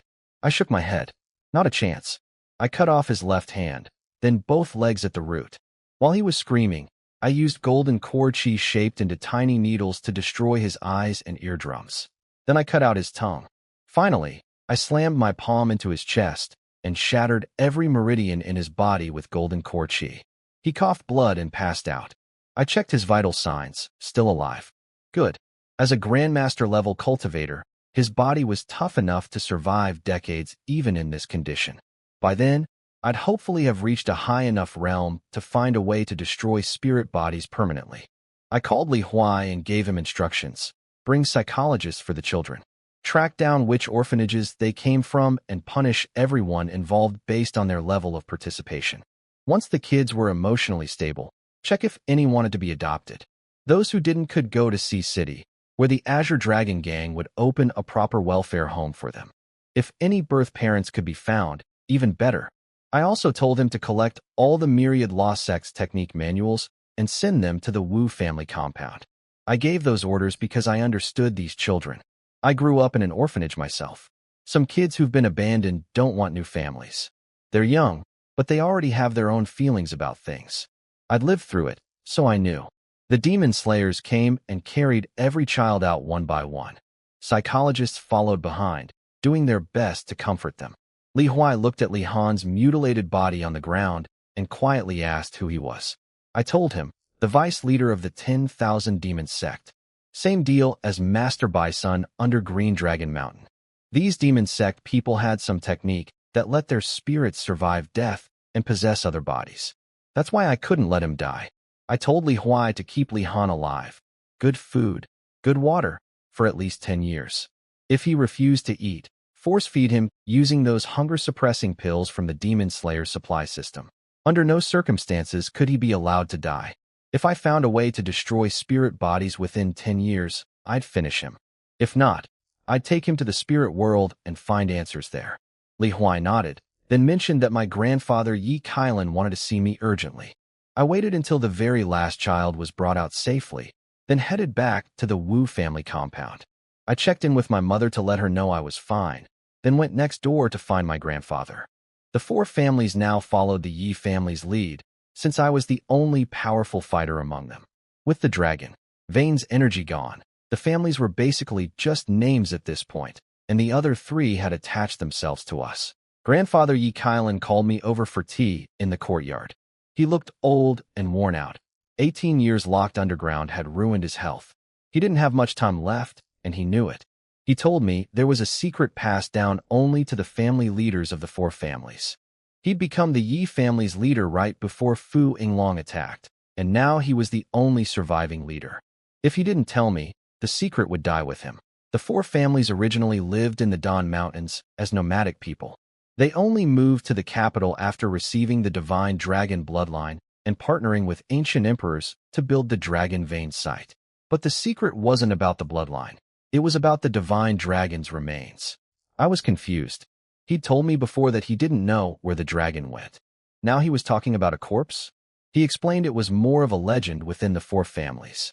There was a forbidden place called the Dragon's Fall, surrounded by an incredibly violent energy field that required at least martial golden core level to enter. The Yi ancestor who'd formed a complete dragon bloodline over 1,000 years ago had gone in, but only explored the outer edge before nearly dying. He didn't find the dragon's remains, but he sensed a divine dragon bloodline presence far more concentrated than anything in the dragon vein. He believed the remains, or something connected to the dragon, were deeper inside. Grandfather wasn't asking me to go now. He just didn't want the knowledge to disappear when he died. I understood. With my current martial golden core cultivation, I definitely couldn't handle it if even the ancient ancestor nearly died at the same level. I'd need to reach peak golden core, or even the martial gallbladder realm first. At my training speed, peak golden core was about a year away. And once Li Huai delivered all the myriad law sex techniques, I might be able to push the myriad fusion art, close enough to unlock the martial gallbladder realm. I only needed about 10 more Grandmaster level techniques to reach that threshold. After saying goodbye to my mother, I flew to Sea City in about 30 minutes and went straight to the first prison. Only Master Qin Tianlong and Third Master Zhang Hanquang were in the cell. They both looked relieved to see me. Master Qin explained what happened with Second Master Hu Lianfeng. They'd been fighting demon beasts near the canyon in the Rift World. People saw Second Master during the first half of the night, but by the second half, he was simply gone. Master Qin found what looked like his footprints near the mountain, but they ended abruptly, as if some force had yanked him away. The local Demon Slayer commander, Su Qianming, had used instruments to detect strong quantum spatial fluctuations near the earthquake crack, similar to the Rift World's spatial rift. His theory was that a space crack had swallowed Second Master. I muttered to myself, if space cracks could appear inside a pocket dimension, that meant the beast-taming sect's trial ground wasn't as sealed as everyone thought. There might be other ways in and out. I told my masters I'd go investigate in the Rift World. Then I pulled out the Tai Chi Heart Sutra from my storage ring and handed it to Master Qin. I told him it could be cultivated all the way to martial golden core, though they'd need to partially reset their cultivation and restart from the postnatal level. He stared at it in disbelief and asked where I got it. I told him the story about getting it from Wang Fu, the security guard at the orphanage. I explained why I hadn't shared it last time. My technique wasn't complete yet. My power wasn't strong enough to protect against leaks, and Li Huai had been present. Master Qin agreed I'd been smart to wait. I told him the technique was his now. He could teach it to whoever he wanted, or even make it public. I felt it was time for Blue Star's martial world to take a step forward. He said making it public was my decision to make, not his. He and Third Master would just focus on training with it. As I was leaving, I asked if they wanted to get out of prison. Master Chin rolled his eyes and said he'd been here 10 years. What was the rush? He told me to go investigate Second Master's disappearance while they studied the new technique. They'd leave when they were ready. I shrugged and headed for the Rift World. The Rift World was empty during the day, not a single person at the camp. Looking at the familiar outpost, I felt nostalgic. This place wasn't just the beast-taming sect's training ground. It was where I'd grown as a fighter. Real combat against beasts that wouldn't hold back, kill, or be killed. I started at the canyon, sweeping every inch of ground with my spiritual power. But it had been 4 or 5 days since Second Master disappeared, and with fighters battling beasts here daily, any useful traces were long gone. I moved to the nearby mountain where the earthquake had happened. I found the crack, about a meter wide, nothing that would trap even a postnatal cultivator like Second Master. Some footprints around it from the Demon Slayer's investigation. When I scanned the crack with my spiritual sense, I didn't detect the energy fluctuations Master Chin mentioned, but I noticed something strange. This crack wasn't caused by an earthquake. Earthquake cracks start underground and push up to the surface. This one started at the surface and tore downward. Something had ripped the ground open from above with tremendous force. I asked myself what kind of power could tear open a crack stretching several kilometers. At my current Martial Golden Core level, I could smash boulders and crater the ground, but tearing the earth apart for kilometers? That was completely different. It's like the difference between denting a metal basin with a punch versus ripping it in half with your bare hands. Even the Martial Gallbladder realm might not be enough. Maybe the Divine Transformation realm could do it. If the beast-taming sect's master had taken Second Master, why make such a spectacle? A postnatal cultivator would be effortless for someone that powerful. My thinking went in circles. I decided to explore deeper into the desert, somewhere I'd never been before. While flying over the sand, I heard a beast roar and someone shouting. Below me, a group of teenagers surrounded an enormous rhinoceros, an iron-footed rhino king, twice the normal size, tall as a 2-story building. They weren't trying to kill it. Each one was forming hand seals, with energy threads extending from their fingertips to the beast, holding it in place. A slightly older young man was pressing seal marks into the rhino's head while chanting. So this was beast taming. Completely different from martial arts, an entirely separate system. Fascinating. I let my spiritual power drift toward the rhino's head to get a closer look at those seal marks. The instant my energy touched it, the rhino went berserk. It thrashed wildly, flinging the young beast tamers in every direction. The lead tamer tried frantically to regain control, but his seals only made the creature angrier. He had to give up and watch it run off. Apparently, it was a rare variant that could evolve up to Tier 6, equivalent to a Golden Core cultivator. He spotted me immediately and shouted, demanding to know who I was and why I'd interrupted his taming. The others gathered around, whispering about me. They recognized my clothes as Blue Star style and argued about whether I was violating the peace treaty by being here during the day. Some said it didn't matter who I was. I'd cost them the Rhino King, and I had to pay. I realized my spiritual probe had startled the beast, but I felt zero guilt about it. Blue Star and the beast-taming sect were enemies. The lead tamer confronted me and said according to the peace treaty, Blue Star people could only enter at night. Daytime was reserved for their sect's training. I put on a surprised face and said, "Oh, I didn't know that. I'll leave now." I genuinely hadn't known about that clause. That explained why the Demon Slayers banned daytime entry. It wasn't about danger, it was part of the treaty. I turned to go. "You think you can just leave after scaring off my Rhino King? Leave your life behind." The young man pulled a small pouch from his coat. The others did the same. In the next second, beasts materialized all around them, snarling and growling at me. I turned back and stared at those pouches with genuine curiosity. So that's how you carry your beasts. I reached out with my spiritual power and snatched one of the pouches right out of a tamer's hand. The kid stood there stunned for a moment, then screamed for me to give back his beast bag. I examined it closely and smirked. If you can't even hold on to your own things, what business do you have taming beasts? I was truly curious. My storage ring could hold objects, but not living things. These beast bags somehow kept animals alive inside them. How did the creatures not suffocate? The lead young man noticed something was off when I casually snatched the beast bag from his junior. He asked who I really was. They were all inner disciples of the beast-taming sect at the foundation building stage, equivalent to Grandmaster level in martial arts. Someone their level shouldn't have been able to lose a beast bag that easily. While he was sizing me up, the kid I'd taken the bag from suddenly coughed up blood. I'd erased his spiritual imprint from the bag without even thinking about it. There'd been some kind of blocking mark on it, so I just removed it. Once my spiritual power got inside the bag, I discovered something fascinating. It wasn't a storage space like my ring. It was a tiny pocket dimension, an actual piece of land with water, spiritual energy, and breathable air. The beast bag was just a doorway into this separate world that existed somewhere in another plane.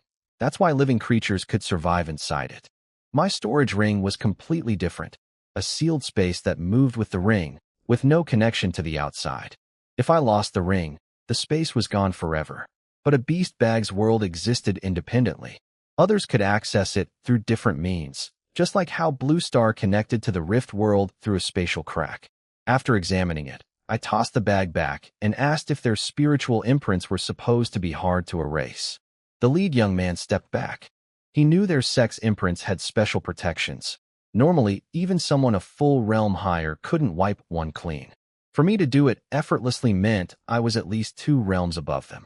He suddenly realized I might not be a young man at all, but an old monster at Golden Core level hiding behind a youthful face. His whole attitude flipped.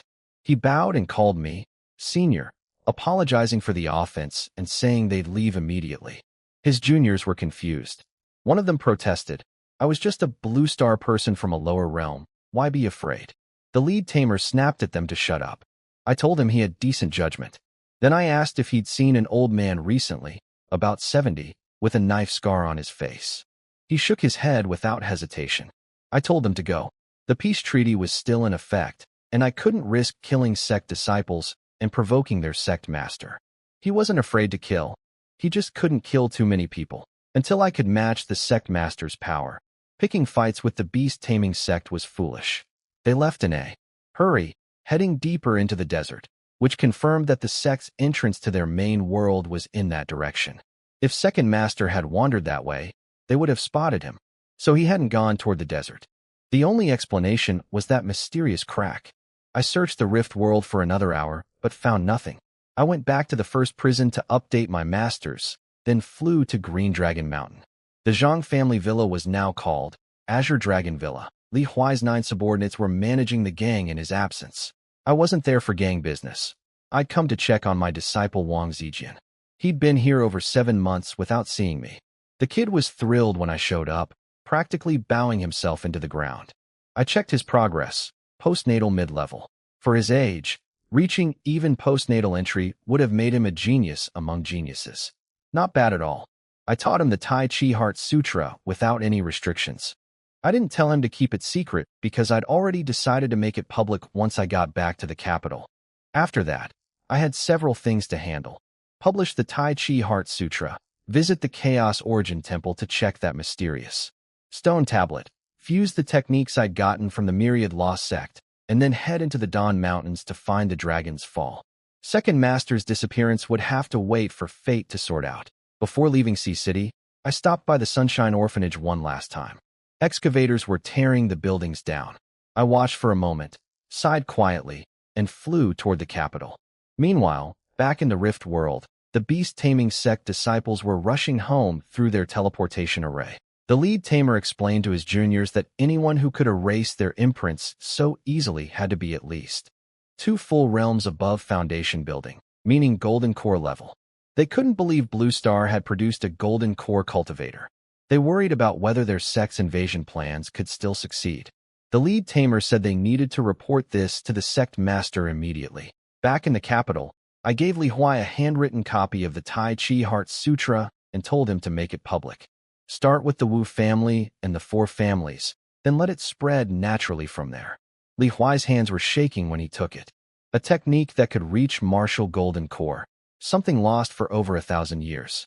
Everyone knew Zhang Sanfeng had left behind such a technique 400 years ago, but nobody had ever found it. He tried to hand it back, saying he wasn't up to the task. I told him I trusted him. It was just spreading a technique around, not saving the world.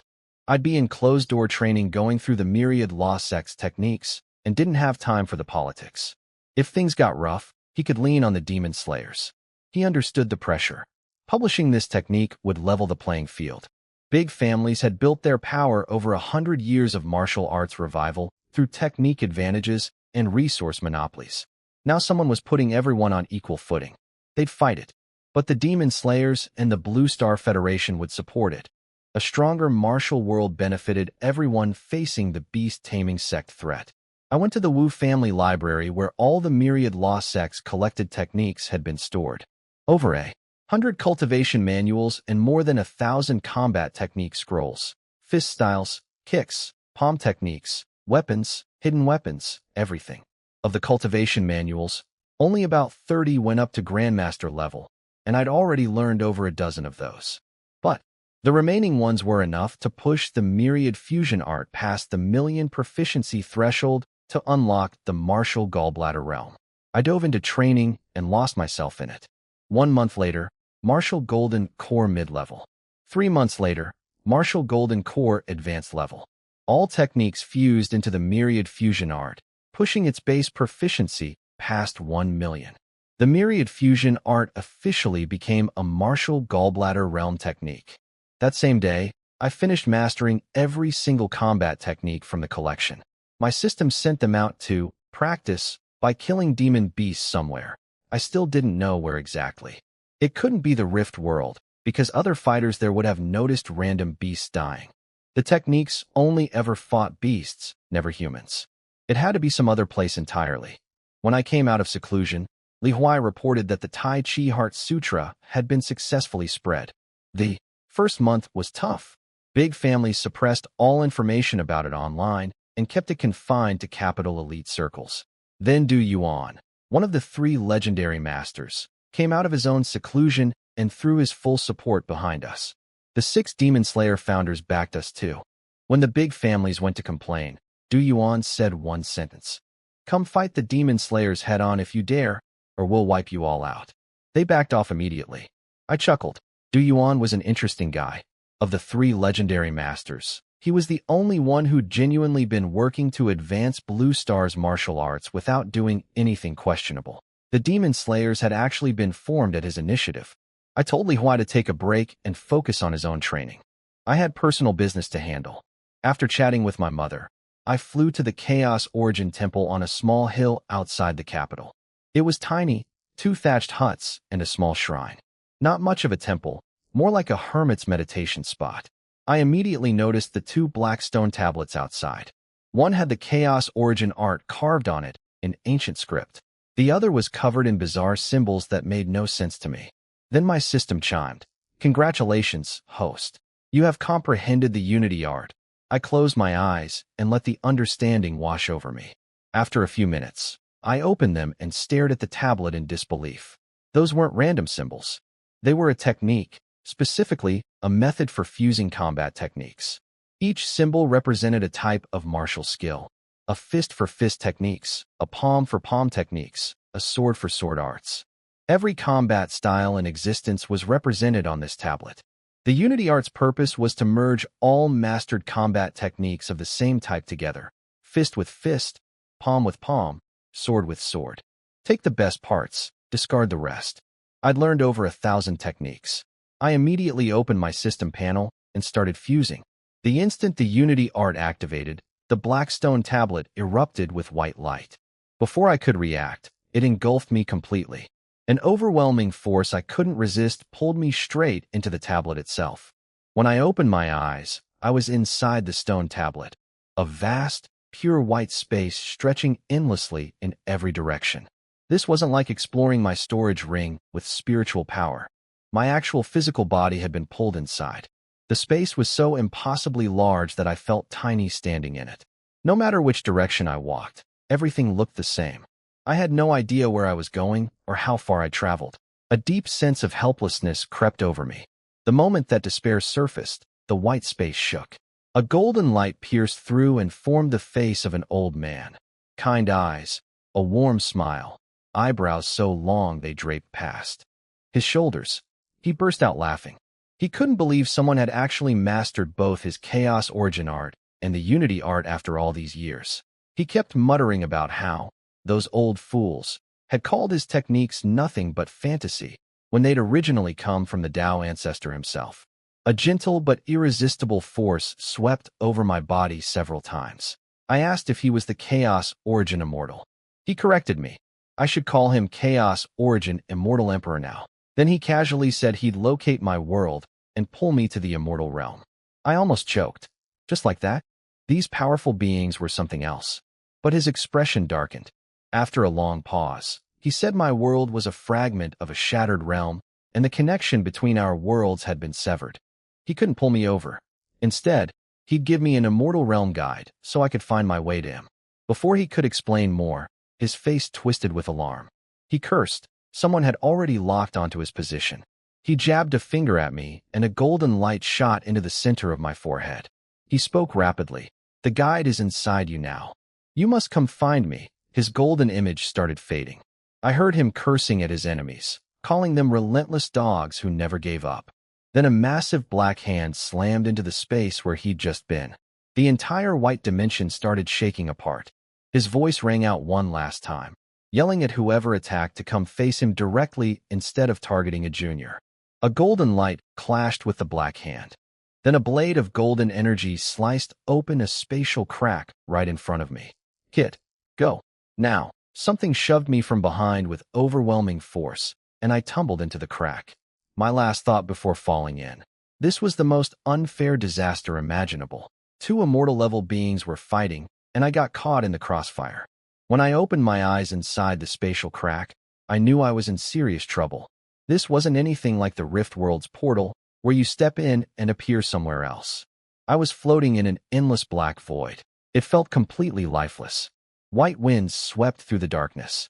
Normal wind is invisible, but these were clearly visible, bright white streaks cutting through the black.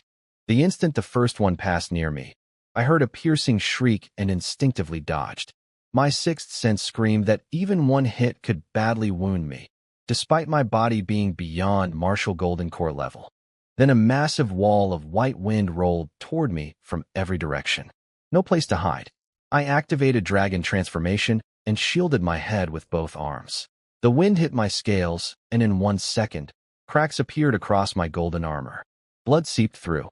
I couldn't stay here and die. I had to find an exit. I flew forward as a golden streak, dodging the white winds when possible, taking the hits when I couldn't. I had no idea how long I flew through that black emptiness. Then, a golden glow appeared ahead. My heart leaped. But when I got closer, I saw the problem. The golden light did look like an exit, but it was surrounded by layers upon layers of swirling white wind. I counted them carefully, over 60 layers. My scales were already shattered from the earlier hits. Charging through 60 layers of that wind could kill me. But this was the only light source in this entire void.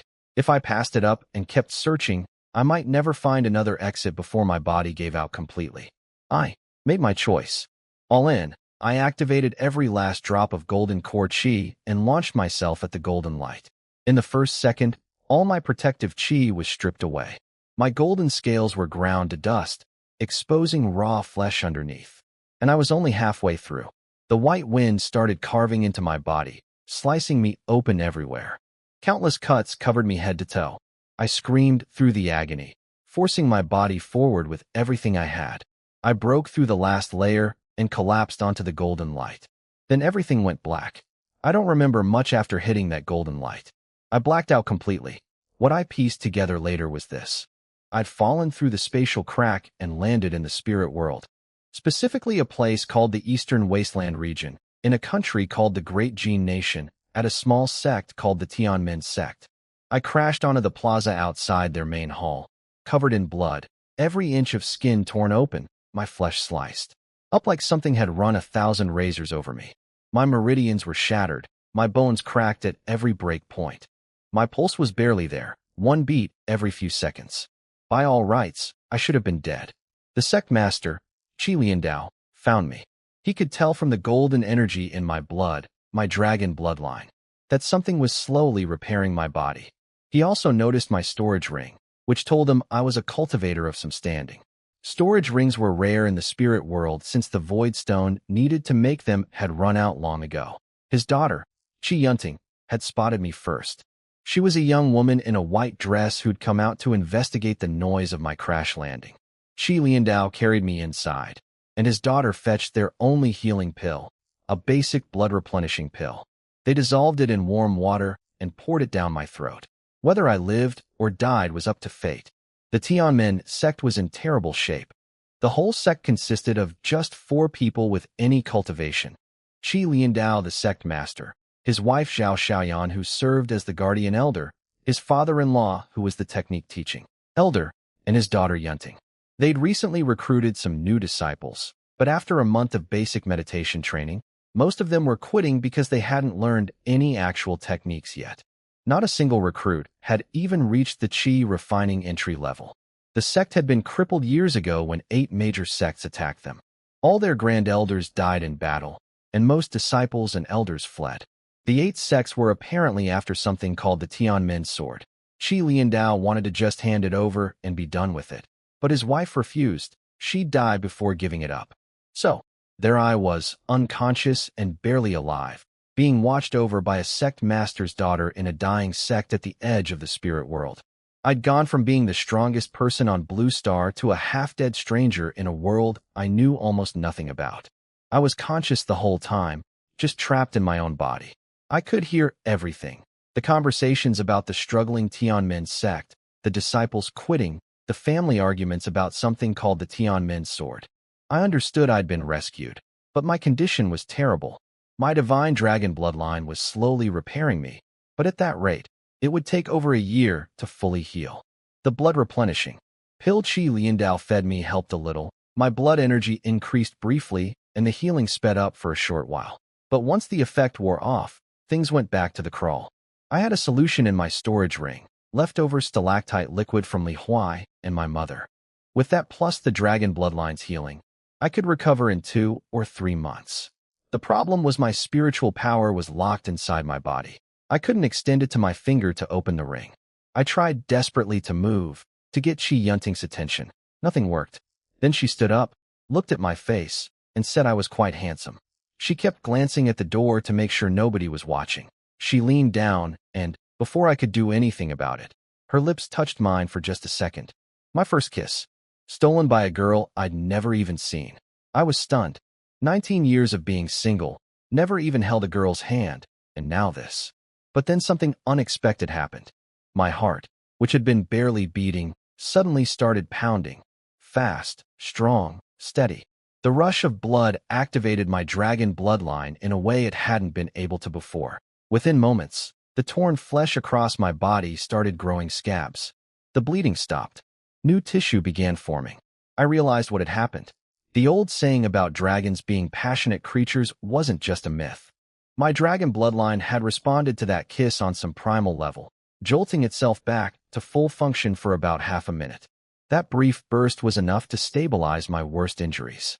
Even better, my spiritual power started extending outward from my brain. Slowly, inch by inch, it crept down my arm toward my hand. Yunting ran to get her father. Chi Liandao examined me again, saw the new growth, and asked his daughter what she'd done. She turned bright red and, in a voice barely above a whisper, admitted she'd kissed me. He didn't scold her.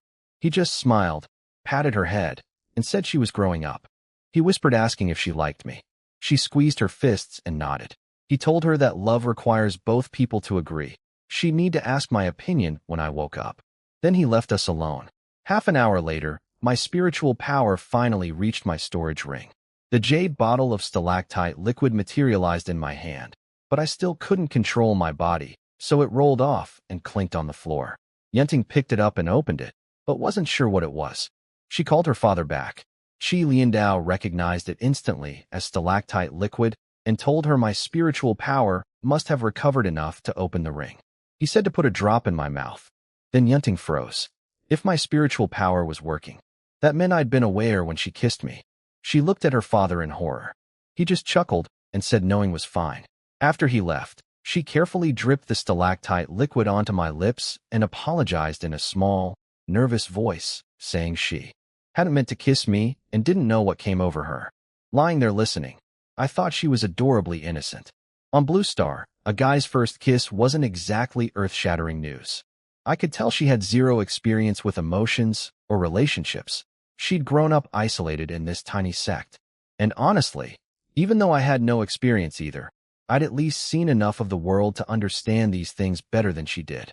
For the first time, I felt genuinely curious about this girl.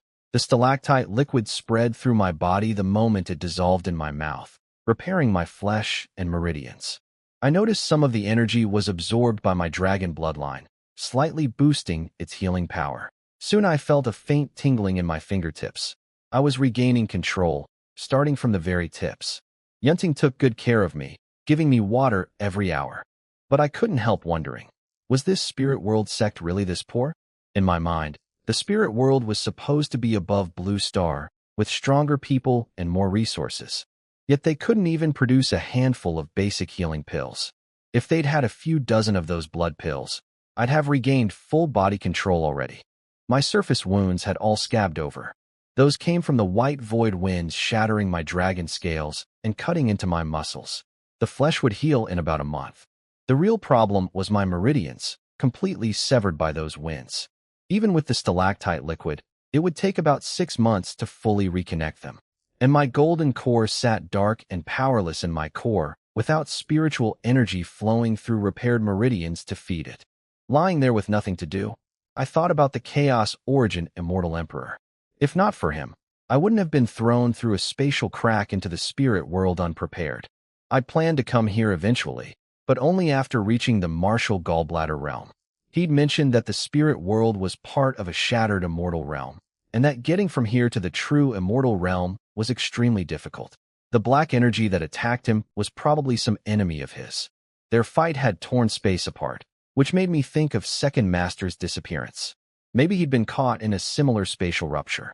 With nothing else to do, I started practicing the unity art in my mind. I began with fist techniques. Dozens of mastered fist styles merged together, and a new, unified fist art formed in my mind. Unlike the Chaos Origin art, which required careful one-by-one fusion to prevent energy conflicts, the unity art could merge all techniques of the same type at once. Combat techniques just used existing energy in different patterns. No new energy types meant no conflicts. The unity art extracted the essence from each technique and blended everything together. When the new fist art took shape, I tested it mentally and was amazed. It perfectly matched golden core level energy. Combining all those basic level techniques had elevated the result to golden core tier. The system asked me to name it. I thought about it and decided to just call it Basic Fist Art. Every fist technique I'd learned, no matter how fancy, still came down to 5 fundamental strikes: thrust, chop, hook, cross, and smash. Everything else was just variations. No point giving it a flashy name. The system confirmed it was already at full mastery since it was built entirely from mastered techniques. No retraining needed. I moved on. Palm techniques, leg techniques, finger techniques, footwork, spear, saber, sword, staff. Over 1,000 techniques across dozens of categories. As I fused more and more, something deeper started clicking in my mind. All combat techniques were really just ways to use your body to maximize damage to your opponent while minimizing damage to yourself.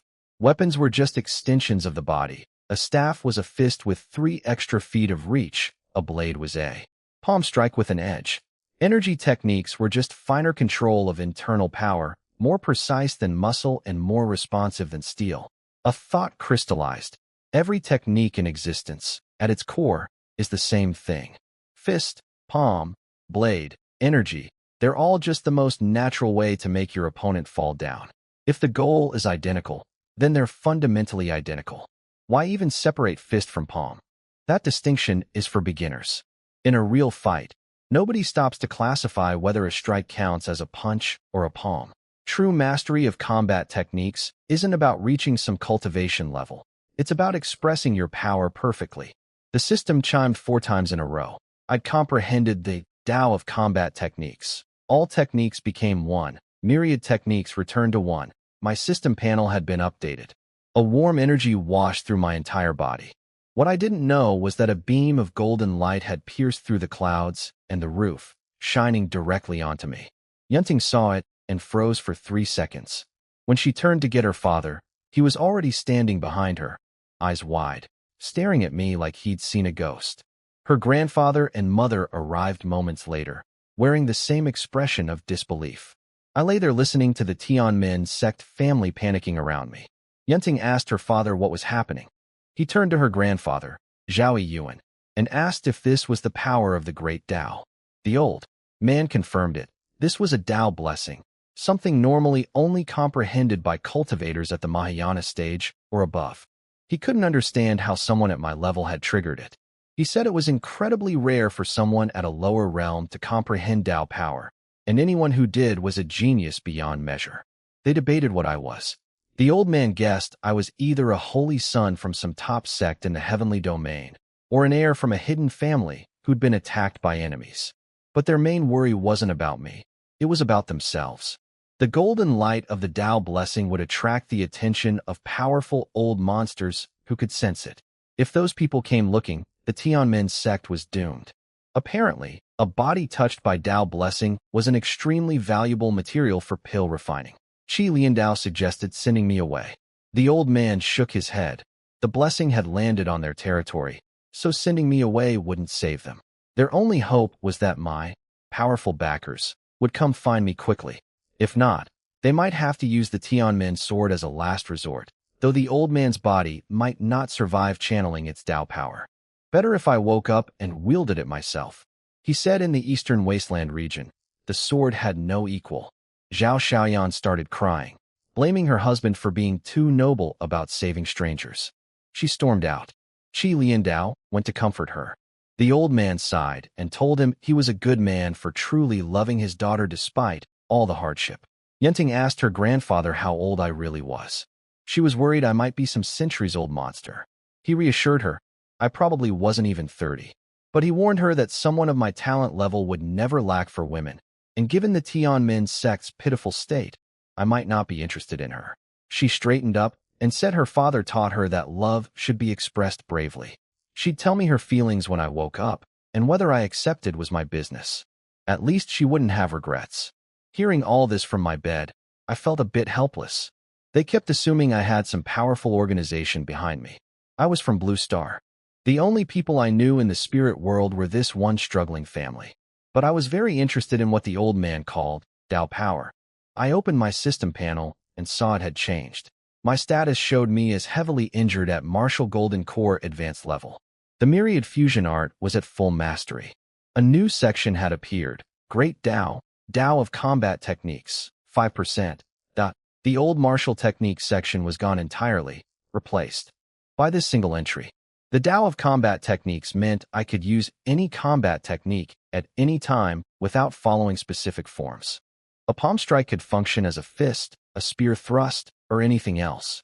I could turn anything around me into a weapon, a blade of grass, a twig, anything. Every movement I made now contained the essence of combat technique. And the truly powerful part, I could see through the weaknesses in my opponent's techniques while maximizing my own advantages. But at only 5%, there was still a very long road ahead. I started thinking, if combat techniques had a Tao, did cultivation methods have one too? Techniques were about using the body. Methods were about strengthening it. Both were varied on the surface, but shared one underlying goal. I suspected that if I fused enough cultivation methods through the Chaos Origin art, I might eventually comprehend a Tao of cultivation methods as well. The limitation was that the Chaos Origin art only let me fuse one technique at a time, so my total was still relatively small. Meanwhile, the golden Tao light was slowly healing my body. I lay there quietly, feeling myself mend bit by bit, thinking about what came next. A few minutes after the golden light faded, my body was completely healed, not even a scar left. My meridians were fully repaired too. The dragon bloodline had jumped from 1.2% to 3.5%, though the only noticeable change was faster blood flow and better healing ability. My golden core had started spinning again, dim but slowly recovering its color. The Myriad Fusion art resumed its self-training. I opened my eyes and turned to look at Qi Yunting for the first time. I froze. Based on her voice and personality, I'd imagined a chubby, innocent-looking girl. Instead, she was slender, with delicate features and enormous sparkling eyes. A natural beauty with zero makeup. On Blue Star, she'd have a line of admirers stretching across the country. And beyond looks, there was a genuine purity about her that couldn't be faked. She rushed over and asked how I was feeling. I told her I'd mostly recovered and thanked her for taking care of me. Her face turned bright red, not from the thanks, but because the word, care, confirmed I'd been conscious when she kissed me. Then she looked me straight in the eye and said, "I like you. Will you be my husband?" I was speechless. Just like that? No dating, no getting to know each other, straight to marriage? But then I noticed the old man's traditional robes and realized the spirit world probably followed ancient customs. In old times, there was no dating. It was arranged marriages and parental approval. A girl her age being allowed to choose for herself meant her parents were actually quite open-minded. When I didn't answer right away, her eyes turned red and she asked in a small voice if I didn't love her.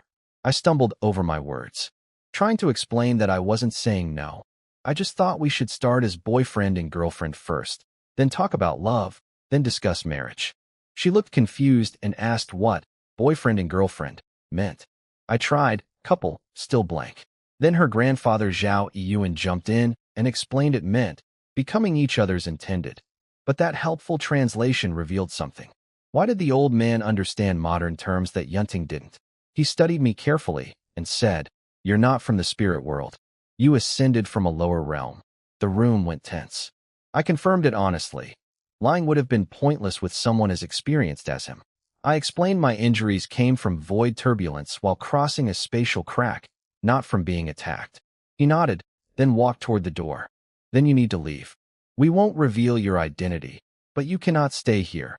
Yunting begged him to reconsider, but he was firm. He explained that spirit world native sects were forbidden from sheltering anyone who'd ascended from lower realms. If anyone discovered they'd taken me in, the Tianmen sect would face severe consequences. On top of that, the Tao Blessing's golden light would attract powerful cultivators who'd want to capture me. Apparently, a body touched by Tao power was a prized ingredient for pill refining. He told me my best option was to find any ancestral clan or sect from my world that had a presence in the spirit world. If I had none, I should head for the Eastern Heavenly Domain, the territory controlled by ascended lower realm cultivators. There, I might have a chance. Yunting explained the backstory quietly. Too many people had ascended from lower realms over the centuries, straining the spirit world's resources. The native sects and the ascended cultivators fought several wars over it, ending in a stalemate. The ascended people claimed the Eastern Heavenly Domain as their territory, and the native sects cut off all pathways between the spirit world and the lower realms. I understood the situation. My presence was dangerous for this family. I stood up and said I'd leave immediately. I thanked them for saving my life and promised to repay them 100-fold someday. Yunting wanted to stop me, but couldn't argue against her grandfather's logic. She couldn't risk her family's lives for her feelings. She asked for my name before I left. I told her, "Yi Wu Dao. If you ever need anything, come find me in the Eastern Heavenly Domain." It won't be long before my name is known throughout that region. With my system, I had that confidence. I just needed to get there alive. Tears rolled down her cheeks. "Yi Wu Dao. I'll remember you. I'll come find you. Stay alive." Then a loud, arrogant voice boomed across the sky above the Tianmen sect. "A Tao blessing in a dump like this? Whoever runs this place, get out here now." Yunting grabbed my arm and pulled me toward the door. "Run. Those old monsters are here." I hadn't even made it out the door when the sky above the Tianmen sect filled with powerful figures. More than a dozen old monsters hovered in the air, their energy pouring out without any attempt to hide it. The clashing auras whipped up fierce winds that bent the trees sideways. They came from all 4 wasteland regions: east, south, west, and north. Every major sect had sent someone. They started arguing immediately about who would take me. One wanted a full basin of my blood. Another pointed out that a single person didn't have that much blood to go around. Someone suggested letting their sect refine the pills and distribute them fairly. A rival sect claimed they were better at pill making. Nobody trusted anyone else. They all wanted the same thing: my blood could be used to create Tao pills, which could help them break through from the fusion stage to the Mahayana stage. Then a calm voice cut through the noise. A middle-aged man in green robes appeared above everyone else. He was from the Lingyun sect, the undisputed rulers of the Central Wasteland, the only sect in the entire Wasteland region with a Mahayana-level cultivator. The others immediately turned on him. They accused the Lingyun sect of being greedy since they already had a Mahayana fighter. But the man, Lingyun Jinren, the sect's Grand Elder, didn't care. He released his power and pressed down on all of them at once. Over a dozen fusion stage experts working together couldn't match his force. They realized they had to unite against him or lose everything. One of them made a speech about how if the Lingyun sect got another Mahayana cultivator, all 4 outer wasteland regions would be crushed. That was true. After the Lingyun sect's first Mahayana expert appeared, they'd taken over the entire Central Wasteland and turned every remaining small sect into resource mining vassals. The dozen-plus fusion experts formed a united front. Lingyun Jinren wasn't worried. He said even if he couldn't guarantee winning, he definitely wouldn't die. Some of them might, though. That was meant to make them hesitate. But these were all old foxes who'd survived in the cultivation world for centuries. Nobody took the bait. They clashed. A massive golden beam from Lingyun Jinren met over a dozen smaller beams from the allied cultivators. The collision created what looked like a small sun above the Tianmen sect. Then a sword cry rang out. A flash of white light streaked through the air and shattered the miniature sun.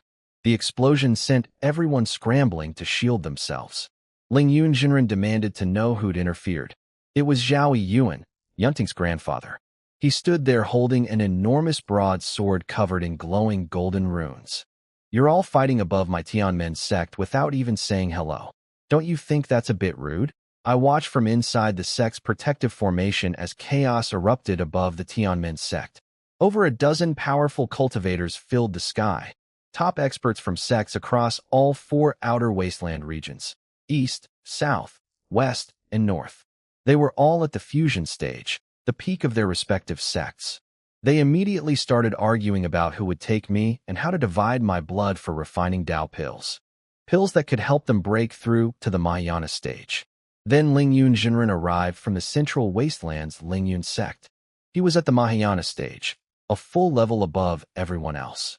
He demanded they hand me over to his sect. When the others protested, he released his power and pressed down on all of them at once. Even together, the dozen-plus fusion experts couldn't match him, but they united against him. Someone pointed out that if the Lingyun sect gained another Mahayana cultivator, every other sect in the wasteland regions would be crushed. The Lingyun sect had already used their first Mahayana expert to take over the entire Central Wasteland, forcing smaller sects into resource mining servitude. Nobody wanted that to spread. Just as the two sides clashed, a massive golden beam against a dozen smaller ones, creating a miniature sun in the sky. A sword cry rang out. A flash of white light shattered the collision, scattering everyone. It was Grandfather Zhao Yuan, holding an enormous broadsword covered in glowing golden runes, the Tianmen sword. He denied that any DEADLIEST person existed in the sect, claiming the golden light was just the Tianmen sword reacting. Lingyun Jinren didn't buy it, but couldn't prove otherwise. Then the real story came out. The Haiyun sect's Grand Elder, one of the fusion experts, turned out to be the one behind the Tianmen sect's 20-year siege. He'd spread false rumors that the Tianmen sect possessed immortal ascension techniques, convincing 7 other sects to help attack them. What he really wanted was the Tianmen sword and its wielding method. The Tianmen sect had once been a major sect in the central heavenly domain until they were attacked 50 years ago. Their sect master disappeared in battle, and they fled to the eastern wasteland with their remaining people. The sword and a powerful protective formation were all that kept them alive. The 8 local sects couldn't breach the formation, and anyone who entered got killed by the sword. So they resorted to a siege, cutting off resources and watching the sect slowly wither. Zhao Yuan raised the Tianmen sword and told the Haiyun elder he'd been waiting years for this chance. A massive golden sword energy shot toward the old man. The Haiyun elder tried to retreat, but found himself locked in place by the sword's Dao power. He screamed for help from the other fusion experts, but none of them moved. They figured one less person meant a bigger share of my blood if they found me. Why risk fighting the Tianmen sword for a rival? Meanwhile, Lingyun Jinren flew toward the sect's living quarters to search for me. His spiritual sense had already scanned the entire mountain except for one area, the protective formation that blocked his perception. That's exactly where I was hidden. Before coming out to fight, Zhao Yuan had secretly moved me inside the protective formation. Yunting had begged him, and he'd relented. He'd also calculated that keeping me, someone who'd comprehended the Tao at a low level, might be the Tianmen sect's only hope for revival. The formation had been brought from the central heavenly domain and could withstand even peak Mahayana cultivators. As long as I stayed hidden inside it, even Lingyun Jinren wouldn't find me. As I sat there in the darkness of the formation, I could sense everything happening outside through faint vibrations of energy. I owed this family my life, and they were now risking everything to protect me. I swore to myself that when I recovered my strength, I would repay them, every last one of them. From inside the protective formation, I could sense what was happening outside through energy vibrations. Zhao Yuan confronted the Haiyun sect's Grand Elder, the man behind 20 years of siege against the Tianmen sect. The Elder had a golden turtle shell barrier, but the Tianmen sword's golden sword energy shattered it instantly and cut straight through his body. His flesh exploded, and a tiny golden spirit escaped from the wreckage, screaming threats before fleeing into the distance. His physical body was destroyed. It would take him centuries to rebuild one, starting over from the Qi refining stage. The other fusion experts were stunned. They debated among themselves whether the Tianmen sword was a spirit weapon or something higher, possibly a half-immortal weapon. They understood why the Haiyun sect elder had been so desperate to get it. With that sword, any sect could dominate the eastern wasteland for 1,000 years. Zhao Yuan challenged them all to leave or face the same fate. His hand was trembling. I could tell he was bluffing. Using the sword at his low cultivation level caused severe backlash. He probably had 2 strikes left before his meridians would rupture. But after watching what happened to the Haiyun elder, nobody wanted to test him. Losing your physical body and having to rebuild from scratch was too high a price, even if they suspected he was weakening. They said they'd check the back mountain first and leave if nobody was there. Then they flew toward the protective formation where Lingyun Jinren was already waiting. Lingyun Jinren had examined the formation and couldn't break it. It wasn't an ordinary array. It was built from over a dozen combined formation discs. Breaking it required peak Mahayana cultivation, and he was only at early Mahayana. He also didn't want to fight Zhao Yuan while the old man held the Tianmen sword. That weapon felt dangerous even to him. Then he pulled out a golden beetle from his storage ring and placed it on the ground, a spirit-seeking bug. The other experts recognized it immediately. This creature could pass through any ordinary formation barrier and locate whatever its master was searching for. The formation protecting me was powerful but wasn't a Tao-level array, so the bug could get through. I was sitting at the very center of the formation, hidden behind layers of barriers that blocked sight in both directions. I was praying that Zhao Yuan could bluff everyone into leaving. Then a golden beetle landed on my shoulder. Its buzzing wings caught my attention. Before I could figure out how an insect had gotten through the formation, a voice appeared in my head. "Found you, boy. There's no escape." I stomped the beetle into paste. Outside, Lingyun Jinren smirked. He even dared crush my spirit-seeking bug. "When I drag him out, I'll drain every drop of his blood." He turned to the dozen fusion experts behind him. "The person is inside. Go in and get him if you can."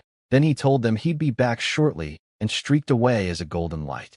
He was going to get reinforcements. One Mahayana cultivator against a dozen fusion experts was manageable.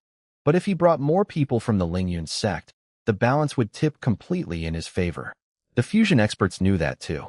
They started scheming among themselves. They couldn't break the formation either, and Zhao Yuan would never open it voluntarily. They'd need a formation master, and that would take time. Time that Lingyun Jinren would use to come back with an army. I sat in the darkness of the formation, fully aware that my situation had just gotten much worse. After Lingyun Jinren left to get reinforcements, the dozen-plus fusion experts stood outside the formation arguing about what to do. They quickly figured out the formation was built from over a dozen treasure-grade formation discs combined together, making it nearly as strong as a spirit-grade array. Even a peak Mahayana cultivator might not break it from outside. They debated whether to force their way in, but someone pointed out that even if the formation could only kill early fusion fighters, its structural strength was a completely separate issue. They could get in, but might never get out. They decided to find Zhao Yuan and force him to open it. But nobody wanted to go first. The Tianmen sword could kill any of them in a single strike. They were all thousand-year foxes, as one of them put it. Nobody wanted to play the hero. Then someone noticed that Zhao Yuan and his entire family had disappeared from the sect. For people gone. They debated splitting up to search, but that was risky too. Whoever found Zhao Yuan alone might get cut down by the sword. Someone raised an interesting point. The Haiyan elder had said the Tianmen sword couldn't leave the Tianmen sect. But the sect had already relocated once from the central heavenly domain. Maybe it wasn't a physical limitation, but just an ancestral rule. In a life-or-death situation, would they really follow an old rule? That meant Zhao Yuan might have the sword with him wherever he'd gone, making him even more dangerous to pursue. They argued in circles. Some wanted to go back to their sects for reinforcements. Others refused, worried that bringing more people would leak the information about the DEADLIEST person. If cultivators from the mystic domain, earth domain, or even the heavenly domain heard about it, none of them would get anything. Finally, someone suggested they just try to break the formation together by brute force. They surrounded it, each taking a position at one of the formation discs, and attacked simultaneously. The barrier shook violently under the bombardment of over a dozen peak fusion cultivators. But after 2 minutes of constant assault, it hadn't cracked at all. The formation was drawing power from the Earth's ley lines and the surrounding spiritual energy. They simply couldn't overpower it. Someone mentioned a formation master called the 100 Arrays Taoist who lived in the eastern wasteland. He could potentially find the formation's weak points. But bringing him in meant sharing the prize, and breaking a combined array of this complexity wouldn't be quick. Meanwhile, Lingyun Jinren could return with his full sect at any moment. They split up. 2 went to find the formation master, and the rest formed groups of 3 to hunt for Zhao Yuan. Inside the formation, I sat at the very core, listening to everything. When they'd been attacking, I'd watched the formation's core node anxiously, terrified it would crack. It shook hard but held firm. Yunting hadn't lied. This thing really could withstand Mahayana-level power. But hiding here wasn't a long-term solution. Eventually they'd break through, whether by force, by finding a formation master, or by Lingyun Jinren returning with an army. I partly regretted not just running. But Zhao Yuan had explained before bringing me in. The Tao blessing left an aura on my body that shone like a light bulb in the dark to any fusion stage cultivator. Without a powerful protector, I'd be caught and drained of blood the moment I stepped outside. My only real hope was Yunting finding the Yi family ancestor, if he was even still alive somewhere in the spirit world. I also started examining the golden light in my mind, the immortal realm guide that the Chaos Origin Immortal Emperor had planted in me. It kept pointing me toward somewhere, but the direction was vague and shifting, sometimes up, sometimes down. I wasn't trying to reach the immortal realm. I was trying to see if I could somehow activate the energy inside the guide to help me escape. It was the only power I had that came from beyond the spirit world, my one card that might outmatch everything in this realm. While I sat trapped inside the protective formation, I had no idea what was happening with the Tianmen sect family. I only learned the details later. They'd hidden in a deep mountain about a dozen peaks away from the Tianmen sect. Zhao Yuan could hear the explosions from the fusion experts attacking the formation and see the golden flashes in the distance. He assured Yunting that the formation would hold. It was originally a spirit-grade array brought from the central heavenly domain. It had weakened to treasure grade after their sect master disappeared, and nobody could infuse it with Tao power, but even weakened, it could withstand peak Mahayana attacks. Brute force from fusion experts wouldn't break it. His real worry was that they'd bring in a formation master. A skilled one could crack it in about 2 weeks. Qi Liandao suggested they leave the area entirely since they couldn't go back with all those powerful cultivators occupying their home. But Zhao Yuan refused. The Tianmen sword was still inside the sect. It needed the sword-nurturing formation to survive. Without it, the sword would crumble in days. The enemies didn't know the sword had been left behind, which was why they hadn't chased the family. Yunting was frantic about me. She blamed herself, Putting me in the formation had turned me into a trapped animal instead of protecting me. Zhao Yuan told her gently to forget about me. At my cultivation level, once the formation broke, I'd be drained of blood with no chance of survival. Then Yunting said she wanted to go to the Eastern Heavenly Domain to find my ancestor. Zhao Yuan was skeptical. He didn't remember any powerful Yi family in the Eastern Heavenly Domain. My ancestor had ascended over 1,000 years ago, right during the wars between ascended cultivators and native spirit world sects, a time when newly arrived cultivators were almost guaranteed to die. The journey to the Heavenly Domain would take over a month each way. Even if they found someone, I'd be dead by then. Qi Liandao suggested using a long-distance teleportation array. It would cost the Tianmen sect everything they had left, and as a native sect entering the Eastern Heavenly Domain, they might never be able to return. But he argued they should abandon their native sect status entirely. If my ancestor was powerful enough, they could join his faction. The Tianmen sect was down to 4 people. Preserving the lineage was all that mattered. Zhao Yuan asked for the name. Yunting said, Yian Yuan. The old man's face went completely white. He made her repeat it, then repeat it again. He stood frozen for a long time before speaking. He said he'd been thinking of the wrong category entirely. There was no Yi family clan in the Eastern Heavenly Domain because Yian Yuan had never married, never had children, never founded a family. He wandered freely and only appeared when major events threatened the Eastern Heavenly Domain. But everyone in the entire Heavenly Domain knew his other name. Qi Liandao asked who he was. Zhao Yuan took a deep breath. One of the 10 greatest masters in the spirit world. The divine dragon venerable, Yian Yuan. He explained that Yian Yuan possessed divine dragon bloodline and could transform into a dragon. He was at the peak martial saint level, equivalent to peak Mayana in immortal cultivation terms, and had already passed through all his heavenly tribulations. A true land immortal. Among the spirit world's top 10, he ranked in the top 3. He only lacked an immortal weapon to claim the number 1 position. One of the Tianmen sect's own peak Mayana Grand Elders had once fought him and lasted only 3 moves. And that was without Yian Yuan even using his dragon transformation. Yunting immediately wanted to go find him. But Zhao Yuan shook his head.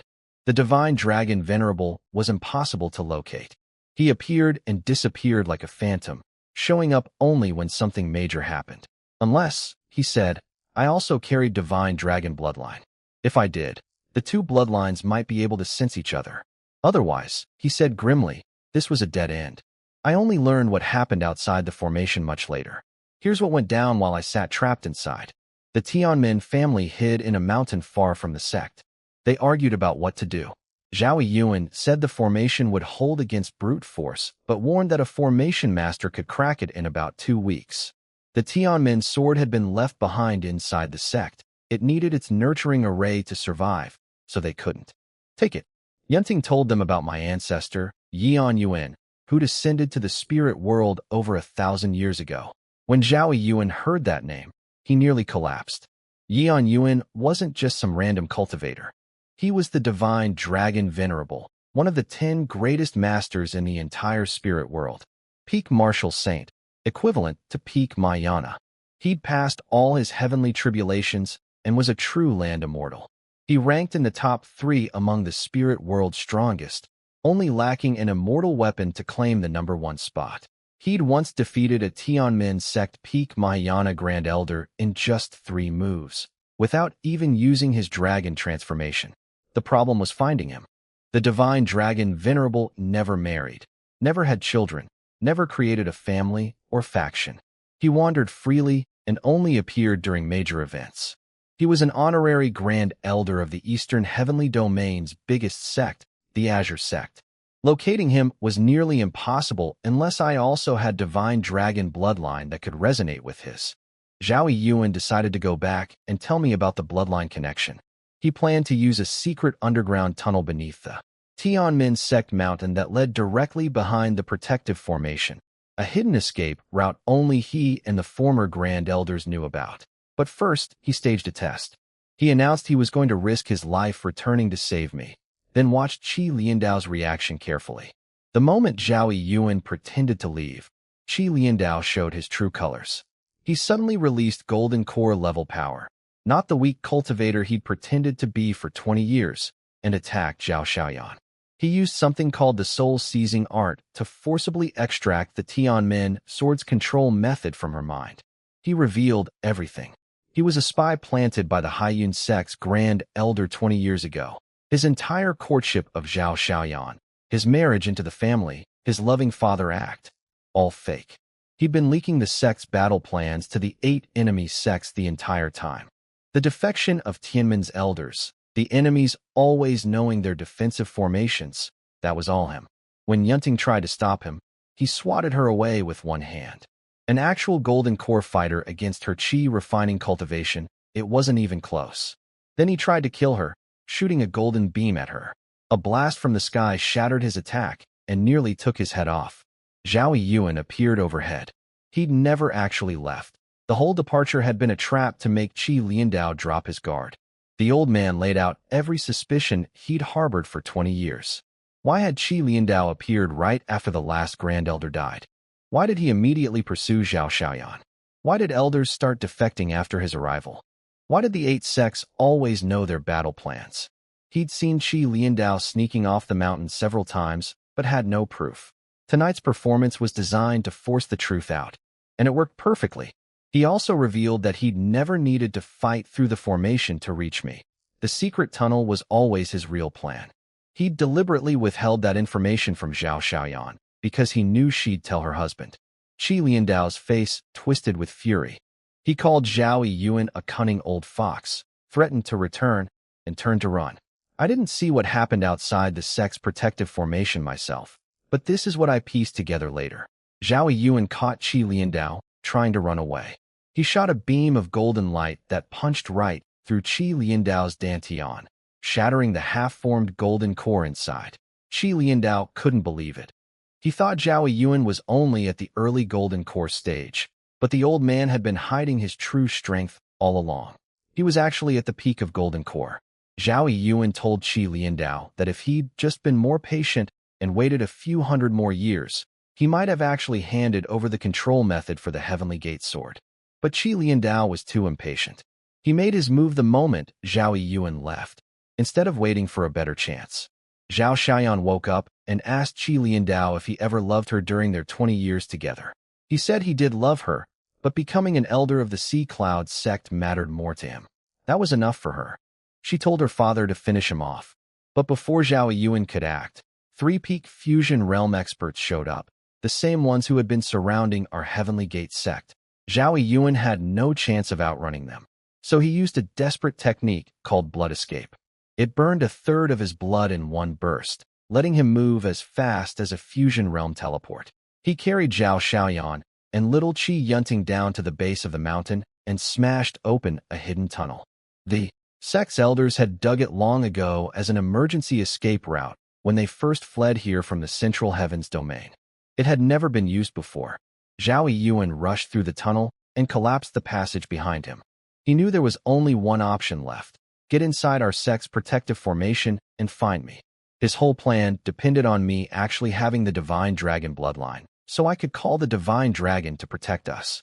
If I didn't have it, all 4 of us would die inside the formation. The 3 fusion realm experts chased him all the way to the formation. They arrived just in time to see Zhao Yuan crawl out of a hole in the ground and slip through a gap in the barrier. One of them was furious and charged in after him. He regretted it immediately. Inside the formation, there was no sign of Zhao Yuan. Instead, all that greeted him was a wall of countless white sword and blade shadows. The old man who chased Zhao Yuan into the protective formation instantly regretted it.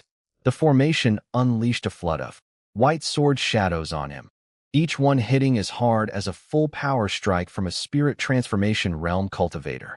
One hit like that was nothing to someone at peak fusion realm, but thousands of them at once? Nobody could take that. Zhao Yuan taunted him from the formation's core, right next to where I was standing. The old man begged to be let out, promising he'd leave the matter of the one blessed by the great Tao alone. Zhao Yuan laughed and refused, so the old man threatened to self-destruct. Zhao Yuan wasn't worried. He said the formation was built from 18 treasure-grade array discs, and previous fusion realm cultivators who got trapped inside had already tried self-destructing. It didn't work then either.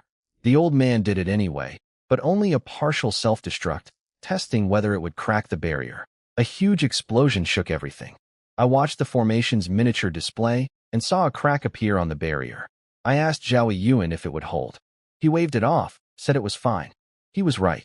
The crack slowly healed itself. When the old man saw that, he lost all hope. He laughed like a madman, then just let the sword flood consume what was left of him. He didn't try to self-destruct again. Apparently, once you experience the pain of detonating your own soul, you never want to do it twice.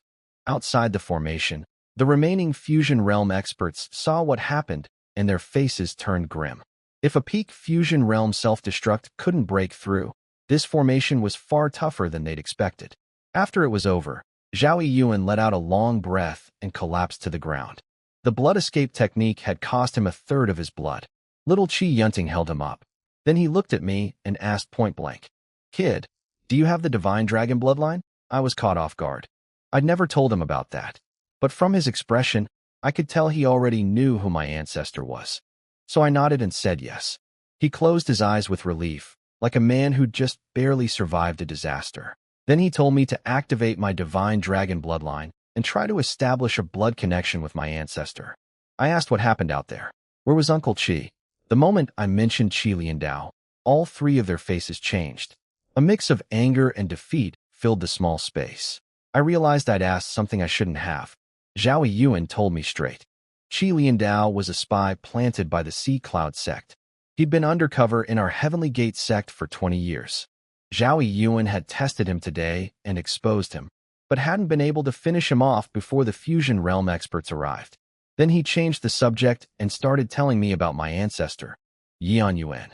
He ascended to the spirit realm over 1,000 years ago, rose quickly to become a core figure in the Eastern Heaven's domain, earned the title Divine Dragon Venerable, and was ranked among the top 10 experts in the entire spirit realm.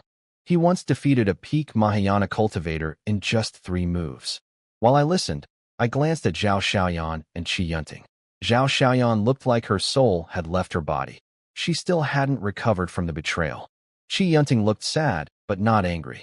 After all, Qi Liandao was still her birth father. My ancestor sounded incredibly powerful. I asked Zhao Yuan if finding him now depended entirely on me. He nodded.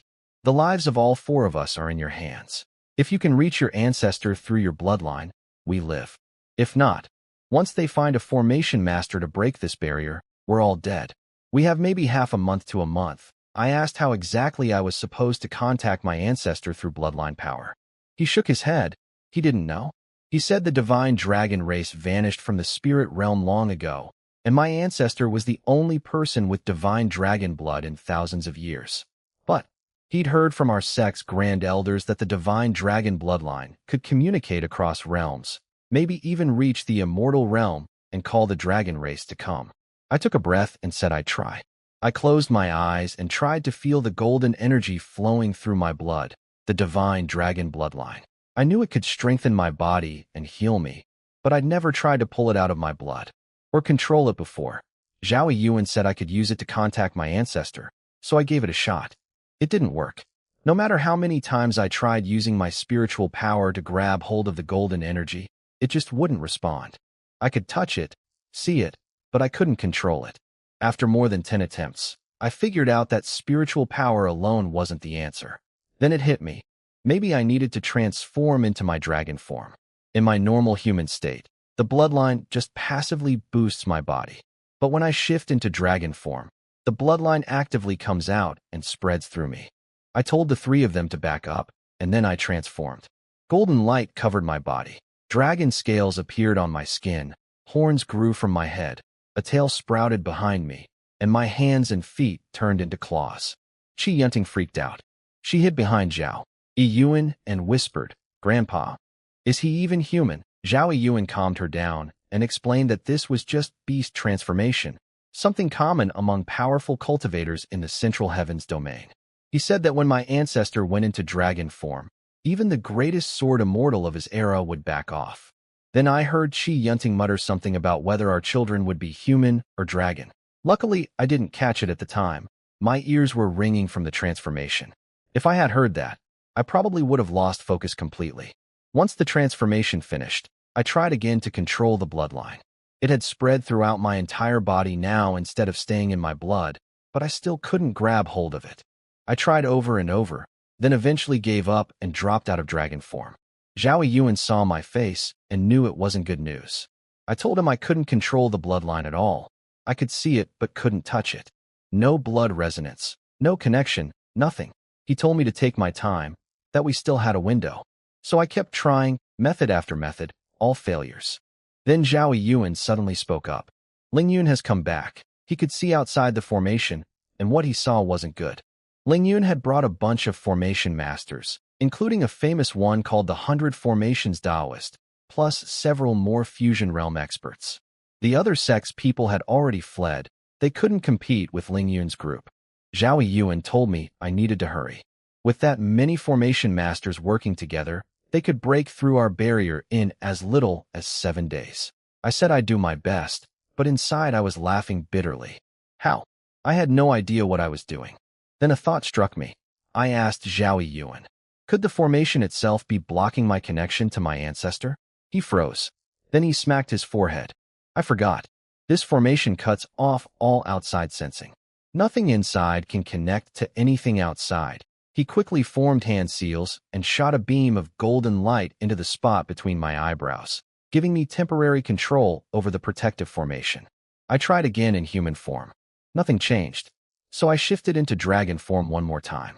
The instant the transformation completed, the golden bloodline energy inside me started moving on its own, surging toward a specific direction. I could feel it.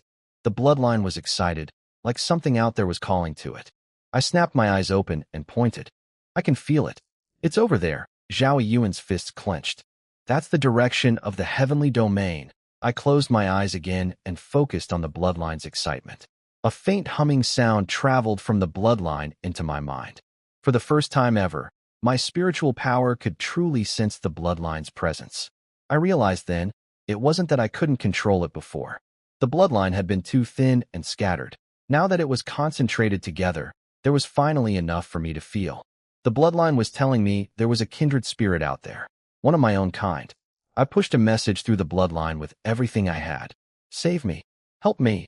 I sent it again and again, terrified it wouldn't reach. Then a voice appeared in my mind. Who are you? My heart nearly burst. It actually worked. The connection between shared bloodlines. This was how it functioned. All my earlier failures were because the formation had been cutting me off from the outside world. People who share the same bloodline power can contact each other as long as nothing is blocking the connection. I gathered my thoughts and sent a message through the divine dragon bloodline. My name is Yi Wudao. I'm your descendant. I sent it several times because I was afraid my spiritual power was too weak for the message to get through. After a while, a response came back through the bloodline. Yi Yuan's voice appeared in my mind. You do have the divine dragon bloodline, so you could be from the Yi family. But there might be other divine dragon bloodlines out there. How do I know you're really my descendant? You must be in some kind of trouble if you're reaching out like this. Also, sending the same message once is enough. Hearing it over and over gives me a headache. I felt a little embarrassed. It was my first time using this. How was I supposed to know one message was enough? Proving my identity was easy, though. I sent him everything only a real Yi family member would know. The Yi family, the Hu family, the Li family, the Chen family, the 4 great families. The Dragonfall site, the first emperor, Blue Star. I didn't have any family records or know the names of people from his generation, but those details about our home world would be enough. Sure enough, his next message was just 2 words. Where are you? He didn't even ask what kind of trouble I was in. He was just coming. I told him everything quickly. How a spatial rift pulled me into the spirit realm's eastern desolate domain. How I comprehended the power of the great Tao and received its blessing, and how now every powerful expert in the desolate domain had me trapped inside the Heavenly Gate sect's protective formation in the Great Gene Kingdom. While I waited for his reply, I thought about what Qi Yunting had told me about the spirit realm. It's divided into 4 major domains: heaven, earth, mystic, and desolate. Each domain splits into 5 smaller regions. The Central Heavens domain is the richest in resources and home to all the top sections. The desolate domain is the poorest. Since the path to the immortal realm was severed, the spirit realm is basically an island with a shrinking pool of resources, enough for maybe a few thousand more years. That's also why they cut off ascension from lower realms. If people kept flying up here endlessly, everything would have been used up long ago. Knowing all this made me realize just how precious the immortal realm guide in my mind really was. Then his voice came through again. Wait for me. I'm coming right now. I let out a long breath of relief. Zhao Yuan saw my expression and immediately asked if I'd reached the divine dragon venerable. I nodded and told him my ancestor said he was on his way, but I wasn't sure how long it would take from the central heavens domain. Zhao Yuan smiled. He can build a teleportation array. He'll be here in the time it takes to burn one stick of incense. Then his expression turned serious as he looked outside the formation. Ling Yun is about to have a very bad day. I dropped out of dragon form and looked outside too. I had control of the formation now, so I could see what was happening. Outside the barrier, Ling Yun was talking quietly with an old man who had the most ridiculous hairstyle I'd ever seen. Classic bald spot on top, but instead of shaving it clean, he'd grown out the remaining ring of hair and tied it all into a bun at the back of his head. This was the 100 Formations Taoist. Ling Yun asked him what he thought of the formation. The old man studied it carefully and said it was a small heavenly cycle array made from 18 treasure-grade formation discs arranged using the principles of ancient mystical formations. He said its defensive strength was already at the spirit array level. Any ordinary Mahayana cultivator who charged in without understanding formations would die for sure. But without a spirit-grade disc to anchor it, the array lacked the power of the great Tao, which meant a stronger Mahayana cultivator with deep enough Tao comprehension could smash through by brute force. Zhao Yuan's face tightened when he heard that. This 100 Formations Taoist really knows his stuff. He saw through our formation's nature with a single glance. Outside, Ling Yun asked how long it would take to break through. The 100 Formations Taoist smiled and said that 2 other fusion realm experts had already asked him before, but he'd turned them down. He didn't want to die to the Heavenly Gate sword. He only agreed to come because Ling Yun was at the Mahayana level and could protect him. Then he laid out 3 conditions. First, he wanted a small bowl of my blood. The blood of someone blessed by the great Tao, just enough for his own research into formations. Second, after the formation was broken, all 18 array discs would belong to him. That was standard practice in his trade. Third, Ling Yun had to swear a great Tao oath not to betray him afterward and to guarantee his safety. Ling Yun wasn't happy about being given conditions by someone so far below his level. But the 100 Formations Taoist was the only person in the entire desolate domain who could break our barrier quickly. Every other skilled formation master had sect backing, and involving them would mean sharing the prize. So Ling Yun had no choice but to listen. Ling Yun stared at the 100 Formations Taoist for a long 3 seconds, then finally agreed to all 3 conditions. He knew the old man had planned everything out before coming, and there was no room to negotiate. Time was against them. Those fusion realm experts he'd chased away would spread the news about me, and within 3 days, cultivators from the mystic domain or earth domain could show up to compete. Ling Yun asked how long the formation would take to break. The 100 Formations Taoist smiled and said half a day would be enough, as long as the other formation masters cooperated. He said that while our formation was impressive, in the records of the ancient 10,000 formation sect, it only counted as mid-level. Any formation below Spirit Array grade had a fast method to crack it. Then Ling Yun closed his eyes and made a great Tao oath, swearing to honor all 3 conditions and protect the 100 Formations Taoist's safety. A golden light shot from his body into the sky, then came back down and formed a glowing golden talisman above his head. He handed it to the 100 Formations Taoist, who checked it, nodded with satisfaction, and released it back into the sky. After that, the 100 Formations Taoist got to work. He flew above our formation and immediately called out the entire structure. 18 discs following a pattern of 3s, 6s, and 9s, with the formation's core in the center. He split the 8 other formation masters into 4 pairs, 1 for each direction, each handling 4 discs. He'd personally handle the 2 central discs, which he called the mother discs. He gave precise instructions: destroy the array. Pattern circuits first, Then seal the spiritual energy nodes, redirect the chaotic energy toward the center, and lock down each disc. The mother discs would try to flip the 5 elements once they sensed the others being broken, so he had to hold them down personally. Inside the formation, I saw Zhao Yuan's face go pale. He told me this guy was the real deal. He'd seen through our entire formation structure at a glance. The method he described would work, and our formation would definitely fall. But Zhao Yuan wasn't giving up without a fight. He said the 100 formations Taoist approach only worked fast if nobody was controlling the formation from inside. As long as he kept shifting the disc positions, the enemy would have to start over each time. His hands moved rapidly, and the 18 disc projections inside our core started shuffling around. Outside, the 100 formations Taoist frowned when he saw the formation eyes constantly changing. The 8 formation masters froze in place too. Moving discs meant the layout was shifting, and making a wrong move could trap them inside the formation and kill them. The 100 formations Taoist shouted at us to stop resisting. Zhao Yuan shouted back through the formation. Less talking, more breaking. The old man snorted, pulled out a golden array disc of his own, and yelled, "Gold lock chain formation. Fall."